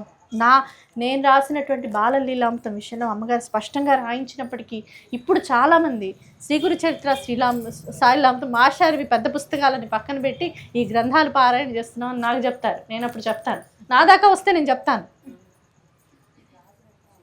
ఇవి అవి చదవటం ఒకటి కాదు, మీకు కాదు అవి. అసలు ఆ ముందు మాట చదవరన్నమాట. కాబట్టి ఈజీగా అయిపోవాలి. అందుకని సంక్షిప్త గ్రంథాలు ఎందుకు రాయకూడదో, ఎందుకు చదవకూడదో మాస్టర్ రాసిన బోధ చదువుతూ కూడా మనం అట్లాగే ఉంటే ఏం లాభం? మనకు అసలు భక్తి ఉన్నట్టేనా, కృతజ్ఞత ఉన్నట్టేనా? ఆయన తెలిసిన తర్వాత ఆయన చెప్పింది మనం ఉపయోగించుకోకపోతే మానే దుర్వినియోగపరచుకోకూడదు కదా. కాబట్టి అసలు వాళ్ళ స్పర్శ మనలాంటి వాళ్ళ జీవితాల్లో తగలటమే అసలు ఒక రకంగా చెప్పాలంటే మానవ జన్మే దుర్లభం అయితే, దాంట్లో మహాత్ముల క్షణకాలపు దర్శనం ఇంకా దుర్లభం అయితే, దాంట్లో మహాత్ముల సాన్నిధ్యం దొరకడం, బోధ దొరకడం, మన జీవిత పరిస్థితులన్నీ ఇక్కడికి వచ్చి సేవ చేసుకోవడానికి అవకాశం ఉండేలాగా ఉండడం, ఆ గ్రంథాల రూపంలో వాళ్ళు మన ఇంట్లోకి, మన చేతుల్లోకి రావటం, ఇవన్నీ ఎంతటి లీలలు, వేరే లీలలు కావాలి అమ్మగారు అన్నట్టుగా. అవి అట్లా ఆలోచించుకోవడానికి ఇట్లాంటి సందర్భాలు చాలా ఉపయోగపడతాయి. అప్పుడు కూర్చుని మళ్ళీ ఒకసారి రిఫ్రెష్ చేసుకుని మనం ఎక్కడ పొరపాటు చేస్తున్నామో తెలుసుకుని ప్రయత్నం చేస్తుండటమే వాళ్ళకి ప్రీతి. డిప్రెషన్లోకి వెళ్ళిపోయి ఏడుస్తూ కూర్చోవడం కాదు, అది ఇంకొక పొరపాటు మనం చేస్తాం. నేను ఎట్లాంటి వాడిని, నేను ఇట్లాంటి వాడిని, నేను అట్లాంటి వాడిని, అయ్యో నేను సరిగ్గా ఉపయోగించుకోలేకపోయాను, అయ్యో నేను సరిగ్గా ఇప్పుడు ఉపయోగించుకో. Next step అదైపోవాలి. ఈ బాధ ఈ గిల్ట్ ముఖ్యం అక్కడి నుంచి అభివృద్ధి చెందడానికి మాత్రమే. అందులో కూరుకుపోయి బాధపడిపోయి ఏడుస్తూ కూర్చోవడానికి కాదు. అంటే మనం ఏదో ఇటైనా ఉంటాం అటైనా ఉంటాం కాబట్టి మన మనసులు గందరగోళం కాబట్టి మాత్రమే ఈ హెచ్చరికలు అన్నమాట. కాబట్టి మన అంతటి కృతజ్ఞత నింపుకుని ఇట్లాంటి మహత్తరమైన అవకాశం కనుక మన జీవితాల్లోకి వస్తే, ఇప్పుడు ఒక్కసారి వచ్చింది మనకి, ఇప్పుడు లీలామృతం జరిగినప్పుడు మనకి ఇంత స్పృహ లేదు, ఇప్పుడు కొంచెం ఆలోచన, అరే అమ్మగారు ఇలా చేయించేవాళ్ళు కదా, మనం ఇలా చేసుకుందాం కదా అని కొంచెం స్పృహలోకి వచ్చాం. అసలు దొరికింది మహాభాగ్యం. దానికి మనస్ఫూర్తిగా కృతజ్ఞత చెప్పుకోవడానికి ఈ సమారాధన చేసుకోవడం మనందరి బాధ్యత అని అనిపించింది. అందుకని అందరం కలిసి ఇవాళ ఇక్కడ, రేపు మాస్టర్ గారి సన్నిధిలో మనం సమారాధన చేసుకుందాం. అత్యంత భక్తి శ్రద్ధలతో చేసుకుందాం. మొన్న వచ్చినటువంటి అవకాశం మళ్ళీ ఎప్పుడు వస్తుందో తెలీదు, ఎన్నిసార్లు వస్తుందో తెలీదు, ఎంతకాలం మనం దాంట్లో భాగంగా ఉంటామో తెలియదు. కాబట్టి ఉన్నప్పుడు ఉపయోగించుకోవడమే, సాధ్యమైనంత సద్వినియోగపరచుకోవడమే. కాబట్టి ఇప్పుడు ఆ భాగ్యాన్ని మన జీవితాల్లో ప్రసాదించినందుకు గాను కృతజ్ఞతతో వాళ్ళకి శరణు పొంది, అందుకు అట్లాంటి ధన్యత మనందరికీ ఇచ్చినందుకు మనసారా వాళ్ళని ప్రార్థిస్తూ కృతజ్ఞత తెలుపుకుంటూ చక్కగా ఈ సమారాధనని భక్తి శ్రద్ధలతో చేసుకుంటూ మామూలు మాటల్లో పడకుండా వాళ్ళ ప్రసాదం తింటున్నాం అనేటటువంటి భావనతోనూ వాళ్ళకి ఎట్లయితే నచ్చుతుందో అట్లాగా మనం ఈ సద్వినియోగపరచుకోవడానికి ప్రయత్నం చేద్దాం. ఇందులో నేను చెప్పినటువంటి ఈ మనలో ఉండేటటువంటి లోపాల గురించే నేను ఎక్కువ మాట్లాడతాను. ఎందుకనంటే అవి నేను అమ్మగారి దగ్గర నేర్చుకున్నటువంటి విషయాలు కనుక. మనం మాస్టర్కి మేలు చేస్తున్నాం అన్నటువంటి అపోహలో చెడు చేసుకోకుండా ఉండడానికి, సద్వినియోగపరుచుకుంటున్నామేమో సేవే చేస్తున్నాం అనుకుంటూ సేవ జరగకుండా ఉండడానికి, వంతులు తెలియకుండా, వంతులు అంటే నువ్వా నేనని పోట్లాడుకోవడం కాదు, నువ్వు చెయ్యి వాళ్ళ సేవ రేపు నేను చేస్తాను కూడా వంతే. మనం అందరం కలిసి చేసుకోవడానికి ఒక స్థానం అది, వీలున్న వాళ్ళందరం వచ్చేయాలి. అట్లాగా సద్వినియోగపరుచుకుంటుంటే చూడండి మనకి బాగుంటుంది, వచ్చే వాళ్ళకి బాగుంటుంది, కొత్త వాళ్ళకి వస్తుంది. ఇప్పుడు మనకు కూడా ఏమవుతుంది తెలుసా, బాగా చాలామంది వెళ్తున్నటువంటి ఒక క్షేత్రానికి వెళ్ళడం చాలా ఉత్సాహంగా ఉంటుంది. చూసారా, గమనించారు మీరు? ఎవరు వెళ్ళని క్షేత్రానికి ఎవరు వెళ్ళాలనుకోరు. అందరూ షిరిడి వెళ్ళాలనుకుంటారు, కానీ కురుపురం ఎంతమంది వెళ్తారు చెప్పండి? ఫస్ట్ వచ్చేది ఏంటో తెలుసా మనసులో, ఫెసిలిటీస్ లేవండి. అది లోపం అనే విషయం ఎక్కడ తెలుస్తుందంటే మాస్టర్ బోధనలోనే తెలుస్తుంది, వేరే రకంగా తెలియదు కదా. మనం అసలు ఫెసిలిటీస్ కోసం వెళ్తున్నావా, శ్రీగుడి కోసం వెళ్తున్నావా? దీనికి దానికి ఏంటి తేడానో తెలుసా? ఒకప్పుడు షిరిడి కూడా అలాగే ఉంది, ఎవ్వరు వెళ్లకుండా ఏళ్ళు గడిచిపోయాయి, దశాబ్దాలు గడిచిపోయినాయి. అది మళ్ళీ ఎలా పుంజుకుంది? మాస్టర్ గారు వెళ్తూ అందరికీ ఉత్తేజపరుస్తూ అందరినీ తీసుకెళ్తూ ఉంటే, ఇవాళ వెళ్తే మేము ఆ సమాధి మందిరంలో ద్వారకామాయిల్లో ఆడుకునే పిల్లలం మేమంతా. ఇప్పుడు అమ్మగారి సన్నిధిలో పిల్లలు ఆడుకుంటుంటే అదే అనిపిస్తుంది. అది ఇప్పుడు వెళ్ళడానికి కూడా, దర్శనానికి కూడా కష్టమైన ప్రదేశంగా అయింది కదా. మనందరికీ షిరిడి వెళ్ళాలనిపిస్తుంది చూడండి. ఇక్కడ లేని బాబా అక్కడ ఉన్నట్టు అనిపించదా? మనకి అనిపిస్తుంది. నిజంగా షిరిడి క్షేత్రం ప్రత్యేకమే, కానీ ఆ తిరిగి వచ్చాక ఇక్కడున్న బాబాని బాగా సేవ చేసుకోవడానికి అది సద్వినియోగపడాలి. అక్కడికి వెళ్తేనే జరుగుతుంది, ఇక్కడ ఉంటే జరగదు కాదు. అక్కడ వెళ్ళటం మన పర్సనల్గాను మనం చేసుకునే వ్యక్తిగత సాధనని, సామూహిక సాధనని పరిపుష్టం చేసేలాగా ఉండాలని మాస్టర్ రాశారు. ఇప్పుడు నేను చెప్పినటువంటి ఈ స్పీచ్లో, ఇప్పుడు కాదు ఎప్పుడు చెప్తున్నటువంటి స్పీచ్ల్లో మనలో ఉన్నటువంటి బలహీనతలు ఉండటం సహజం. మనందరం రిపేర్ సెక్షన్ కనుకే మనం వాళ్ళ దగ్గరికి వెళ్ళి దండం పెట్టాల్సి వస్తుంది. కాకపోతే మనం మహాత్ములు అయిపోయి ఉండేవాళ్ళమే. కాబట్టి ఇప్పుడు ఇది విన్న తర్వాత పక్కన వాళ్ళ గురించి ఆలోచిస్తాం. అలా వీళ్ళలో ఈ లోపాలు ఉన్నాయి, వీళ్ళలో ఈ లోపాలు ఉన్నాయి అంటే మనం ఏదో బాగున్నట్టుగా అనిపిస్తుంది కదా. అందుకని ఇప్పటి వరకు తప్పు చేయడం లేదు, ఇది తెలిసాక తప్పు చేయకుండా ఉండటమే మనం చేయవలసిన ప్రయత్నం చేయడం. అరే నా వల్ల ఈ పొరపాటు జరుగుతుందా, అయితే ఈ పొరపాటు జరగకుండా నేనే నిర్ణయం తీసుకుంటాను. మాస్టారి మార్గం ఏదైతే ఉందో శుద్ధంగా నేను ఆచరిస్తూ నా సాటి వారు ఆచరించేలాగా ప్రయత్నం చేస్తాను అని మనతో జరిగినటువంటి లోపాలని మనం సరిదిద్దుకుని క్షమాపణ చెప్పుకుని ఎవరితో అయితే మనకు జరిగాయో వాళ్ళతో క్షమాపణ చెప్పుకోవాలి. అలాగే బాబాకి క్షమాపణ చెప్పుకుని ఆ లోపాలని సాధ్యంత సరిదిద్దే విధంగా మనం ప్రవర్తించుకోవాలి. ఇది మనం చేసుకుంటే ఏంటంటే రకరకాల లోపాల్లో ఉన్నటువంటి మనం ఈ కలుపు మొక్కలు లాంటివి తీసేసుకుంటూ చక్కగా తోటలాగా పెంచుకోవచ్చు.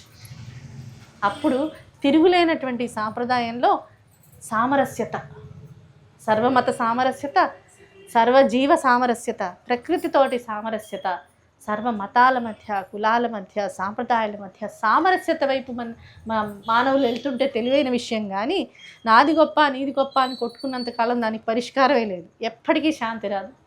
అట్లా ఉన్నటువంటి ఏకైక మార్గం బాబా మాస్టర్ అమ్మగారి మార్గం కదా. మనం చదువుకున్నాం కదా నిన్న షిరిడీ క్షేత్ర సందర్శనంలో, లీలామృతంలో, గురుచరిత్రలో వీటన్నిట్లో చదువుకున్నాం కదా. ఏం చదువుకున్నాం? సామరస్యత కోసం వాళ్ళు ఎన్నో లీలలు చేసి సామరస్యత నెలకొల్పారు. అది మన జీవితంలో భాగం అయిపోయి అంటే మనుషులందరూ సామరస్యంగా ఉండటం మన అవసరం. ఇప్పుడు అందరం కలిసి ఒకే చోట ఉంటున్నాంగా, కొట్టుకునైనా ఉండొచ్చు, అది మన చాయిస్. సామరస్యంగా సంతోషంగా అయినా ఉండొచ్చు. ఇది నేర్పించే విద్య ఇక్కడ మాత్రమే ఉంది. ఎందుకంటే దాని వెనకాల ఒకే సద్గురువు ఎన్ని రూపాల్లోనూ ఉంటాడనేటటువంటి అవగాహన ఉన్నది. వాళ్ళు కులమత భేదాలని నిరసించారన్నటువంటి, మతమౌఢ్యాల్ని నిరసించారని, దానికి వాటన్నిటికీ మూలమైన ఆధ్యాత్మిక తత్వంగా ఉన్నారని, వాళ్ళు అన్ని జీవుల్లోనూ, అందరి దేవతల్లోనూ, అన్ని సాంప్రదాయాల్లోని మూల పురుషుల్లోనూ, అన్ని సాంప్రదాయాలకి ఆధారమైనటువంటి ఆధ్యాత్మికత తామై ఉన్నారని నిరూపిస్తూ వచ్చినటువంటి సాంప్రదాయం కనుక సామరస్యతకి లీడ్ చేసి మానవాళికి సమాధానం ఇది తప్ప ఇంకోటి లేదు.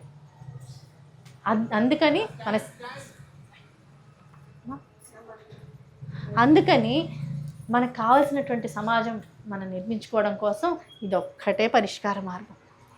దాన్ని ఎంతగా పెంపొందించుకుంటామో వ్యక్తిగతంగాను సామాజికంగాను అంతటి శాంతి ఎస్టాబ్లిష్ అవుతూ పోతూ ఉంటుంది. అందుకని మనం ఉత్సాహంగా పాల్గొనాలి. మిగతా అన్ని పక్కన పెట్టి ఫస్ట్ ఉత్సాహంగా పాల్గొనాలి. ఇంకా ఎలా బాగా చేసుకుందాం దగ్గర ఉత్సాహమైనటువంటి చర్చలు జరగాలి. దాంట్లో ఒక్కొక్కళ్ళ మాట నెగ్గుతూ ఉంటుంది. అప్పుడు పోట్లాటకు వెళ్లకుండా జాగ్రత్తగా తెలివితేటలన్నీ ఉపయోగించి సామరస్యతతో వెళ్ళాలి.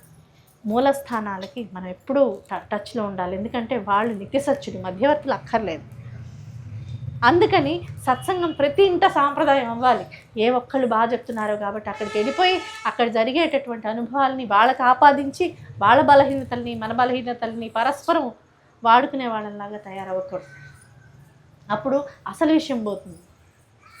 కాబట్టి మనం దీంతో టచ్లో ఉంటూ వాళ్ళకే వచ్చి కృతజ్ఞత తెలుపుకుంటూ వాళ్ళు పెంచేటటువంటి తోటలో ఒక భాగాలమై దాన్ని జాగ్రత్తగా కలుపు తీసుకుంటూ చక్కగా మంచి ఎరువు వేసి పెంచుకుంటూ వాళ్ళ బోధలు అనేటటువంటి ఎరువు, మన ఆచరణ అనేటటువంటి ఒక చక్కటి మట్టి, మంచి సారవంతమైనటువంటి నేలని మనం తయారు చేసుకుంటూ చక్కటి ఈ పంటను పండించుకుని సమాజం మాస్టర్ ఏ సమాజం అయితే డ్రీమ్ చేశారో ఆ సమాజాన్ని నిర్మించడానికి అన్ని రంగాల్లో ప్రత్యేకమైనటువంటి ప్రయత్నం చేయటం మన కనీస ధర్మం. మనం అన్నీ వాడుకుంటున్నాం కాబట్టి సమాజంలో.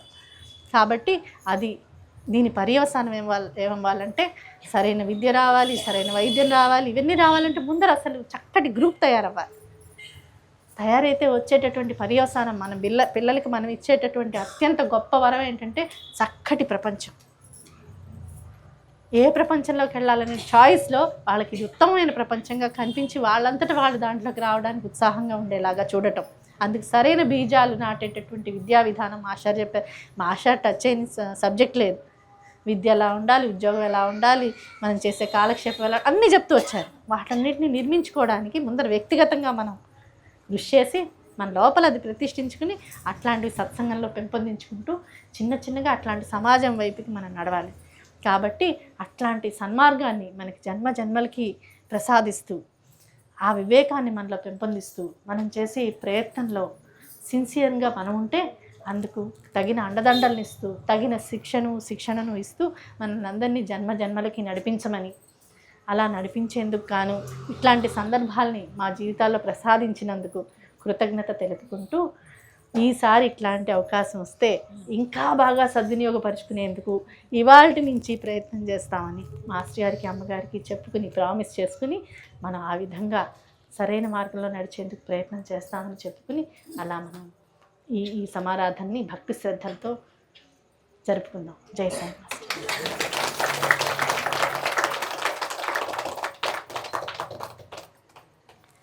శ్రీ సచ్చిదానంద సద్గురు సాయినాథ్ మహారాజ్ కీ జై.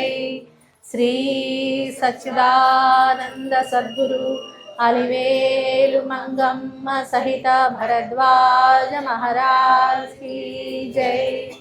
శ్రీ సచ్చిదానంద సద్గురు శ్రీ నృసింహ సరస్వతి స్వామి మహారాజ్ కీ జై.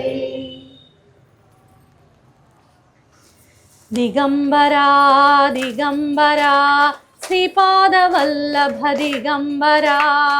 దిగంబరా దిగంబరా శ్రీపాదవల్లభ దిగంబరా. దిగంబరా దిగంబరా అవధూత చింతన దిగంబరా. దిగంబరా దిగంబరా అవధూత చింతన దిగంబరా. దిగంబరా దత్త దిగంబరా శ్రీపాదవల్లభ దిగంబరా. దిగంబరా దత్త దిగంబరా శ్రీపాదవల్లభ దిగంబరా. దిగంబరా దత్త దిగంబరా అవధూత చింతన దిగంబరా. దిగంబరా దత్త దిగంబరా అవధూత చింతన దిగంబరా. దిగంబరా దత్త దిగంబరా శ్రీపాదవల్లభ దిగంబరా. దిగంబరా దత్త దిగంబరా శ్రీపాదవల్లభ దిగంబరా. దిగంబరా దత్త దిగంబరా అవధూత చింతన దిగంబరా. దిగంబరా దత్త దిగంబరా అవధూత చింతన దిగంబరా.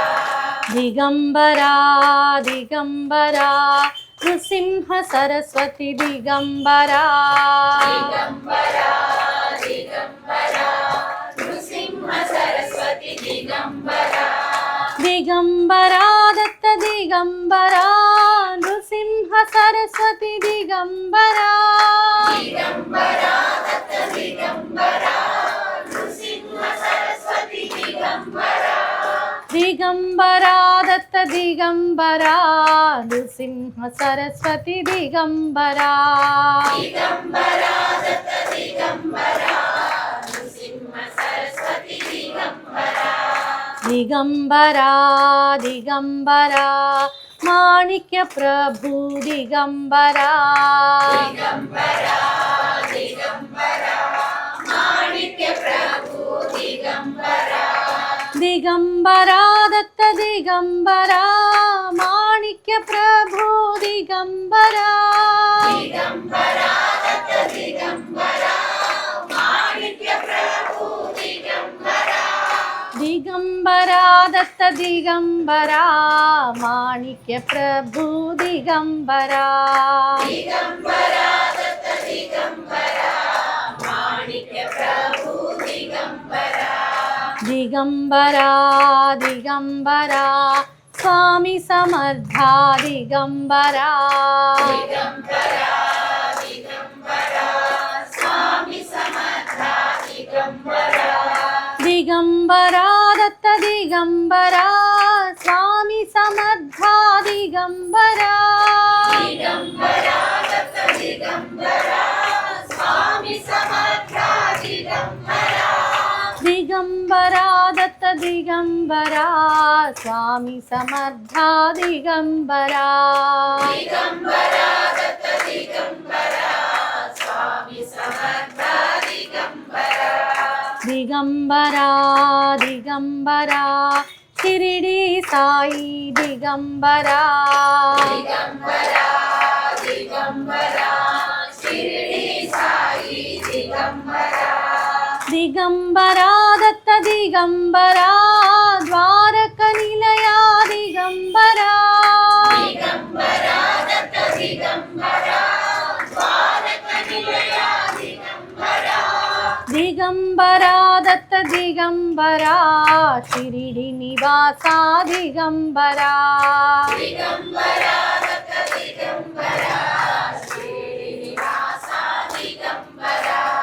దిగంబరా దిగంబరా గురు భరద్వాజా దిగంబరా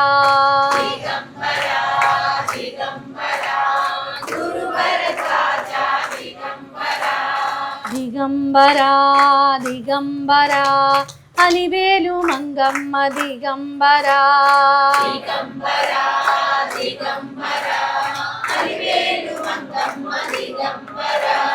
దిగంబరా దత్త దిగంబరా భరద్వాజ సద్గురు దిగంబరా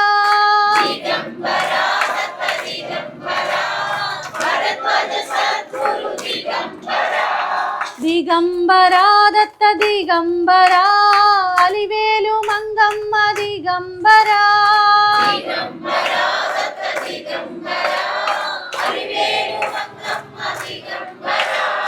దిగంబరా దత్త దిగంబరా భరద్వాజ సద్గురు దిగంబరా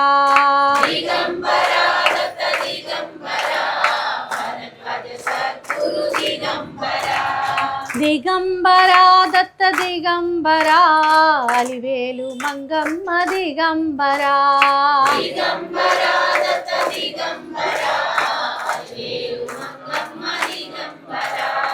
గురు భరద్వాజ దిగంబరా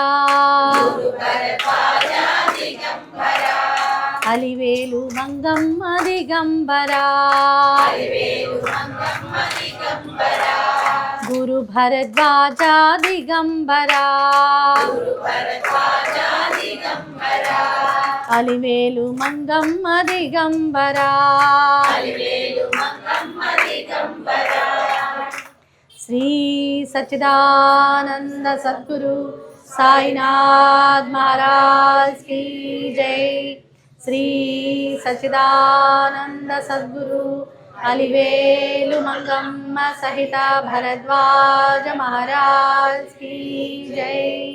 శ్రీ సచ్చిదానంద సద్గురు శ్రీ నృసింహ సరస్వతి స్వామి మహారాజ్ की जय।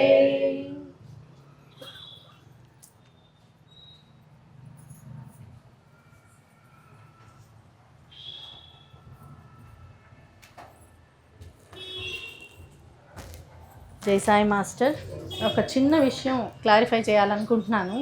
చాలాసార్లు నేను ఈ మధ్యవర్తుల గురించి, దొంగ గురువుల గురించి, మాస్టర్ గారి మార్గంలో, బాబా మామూలు జనరల్గా ఉన్న సొసైటీలో వాళ్ళ గురించితో పాటు మన సాంప్రదాయంలోనే ఇట్లా తేడా ఉన్న వాళ్ళ గురించి మాట్లాడుతున్నాను. నా ఉద్దేశం వాళ్ళందరినీ హర్ట్ చేయటం కాదు.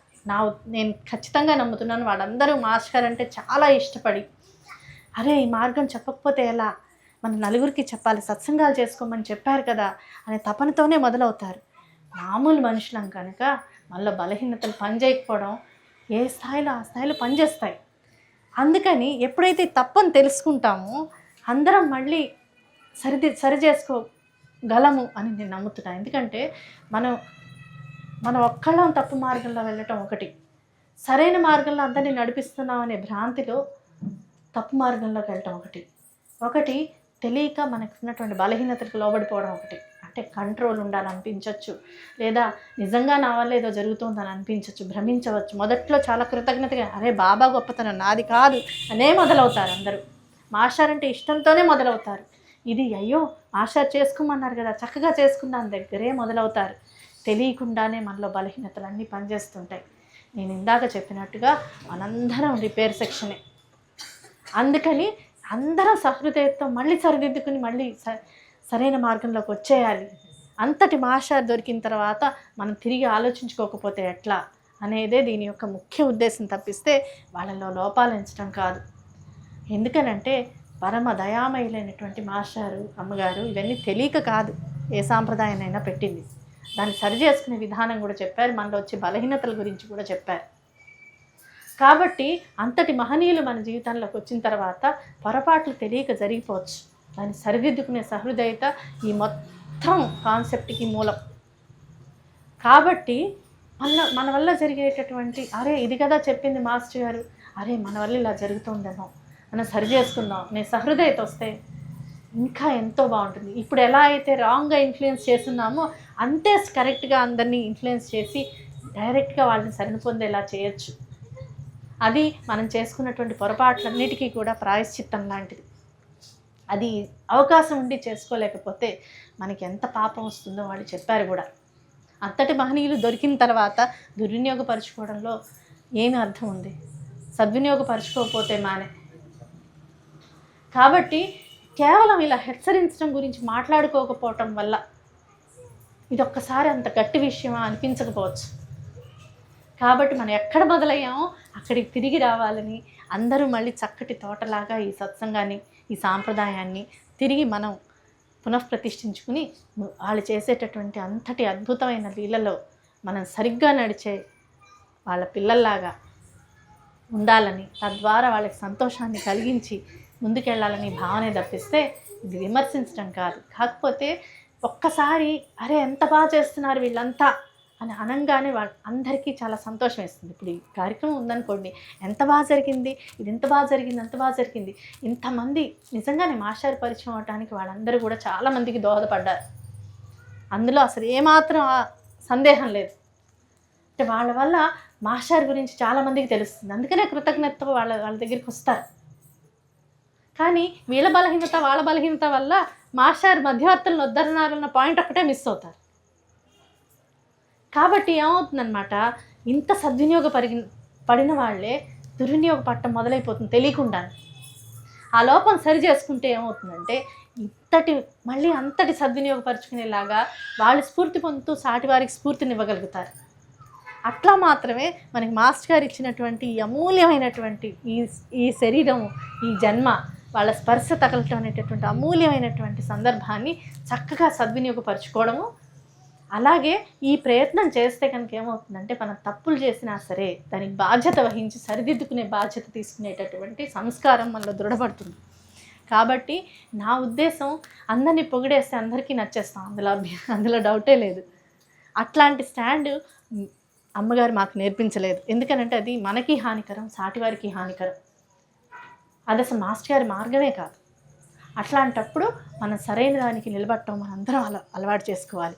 అది ఆయన కరుణ మన మీదకి వచ్చినందుకు అది మన కనీస బాధ్యత కనుక ఆ బాధ్యతని సాటి సత్సంగ సభ్యులందరితో పంచుకుని మళ్ళీ అందరం సన్మార్గంలోకి వచ్చేందుకు మనం వస్తూ మన సాటి వారిని తీసుకొచ్చేందుకు సరిగ్గా సద్వినియోగపరుచుకుంటాము అనేటటువంటి స్పృహ తప్పిస్తే దీన్ని అందరినీ తిట్టడం కాదండి, దానివల్ల ఏమీ రాదు. జై సాయి మాస్టర్.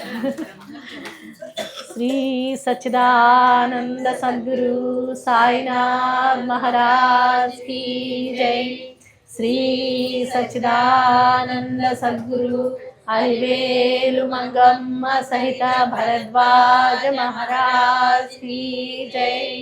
శ్రీ సచ్చిదానంద సద్గురు శ్రీ నృసింహ సరస్వతి స్వామి మహారాజ్ కీ జై.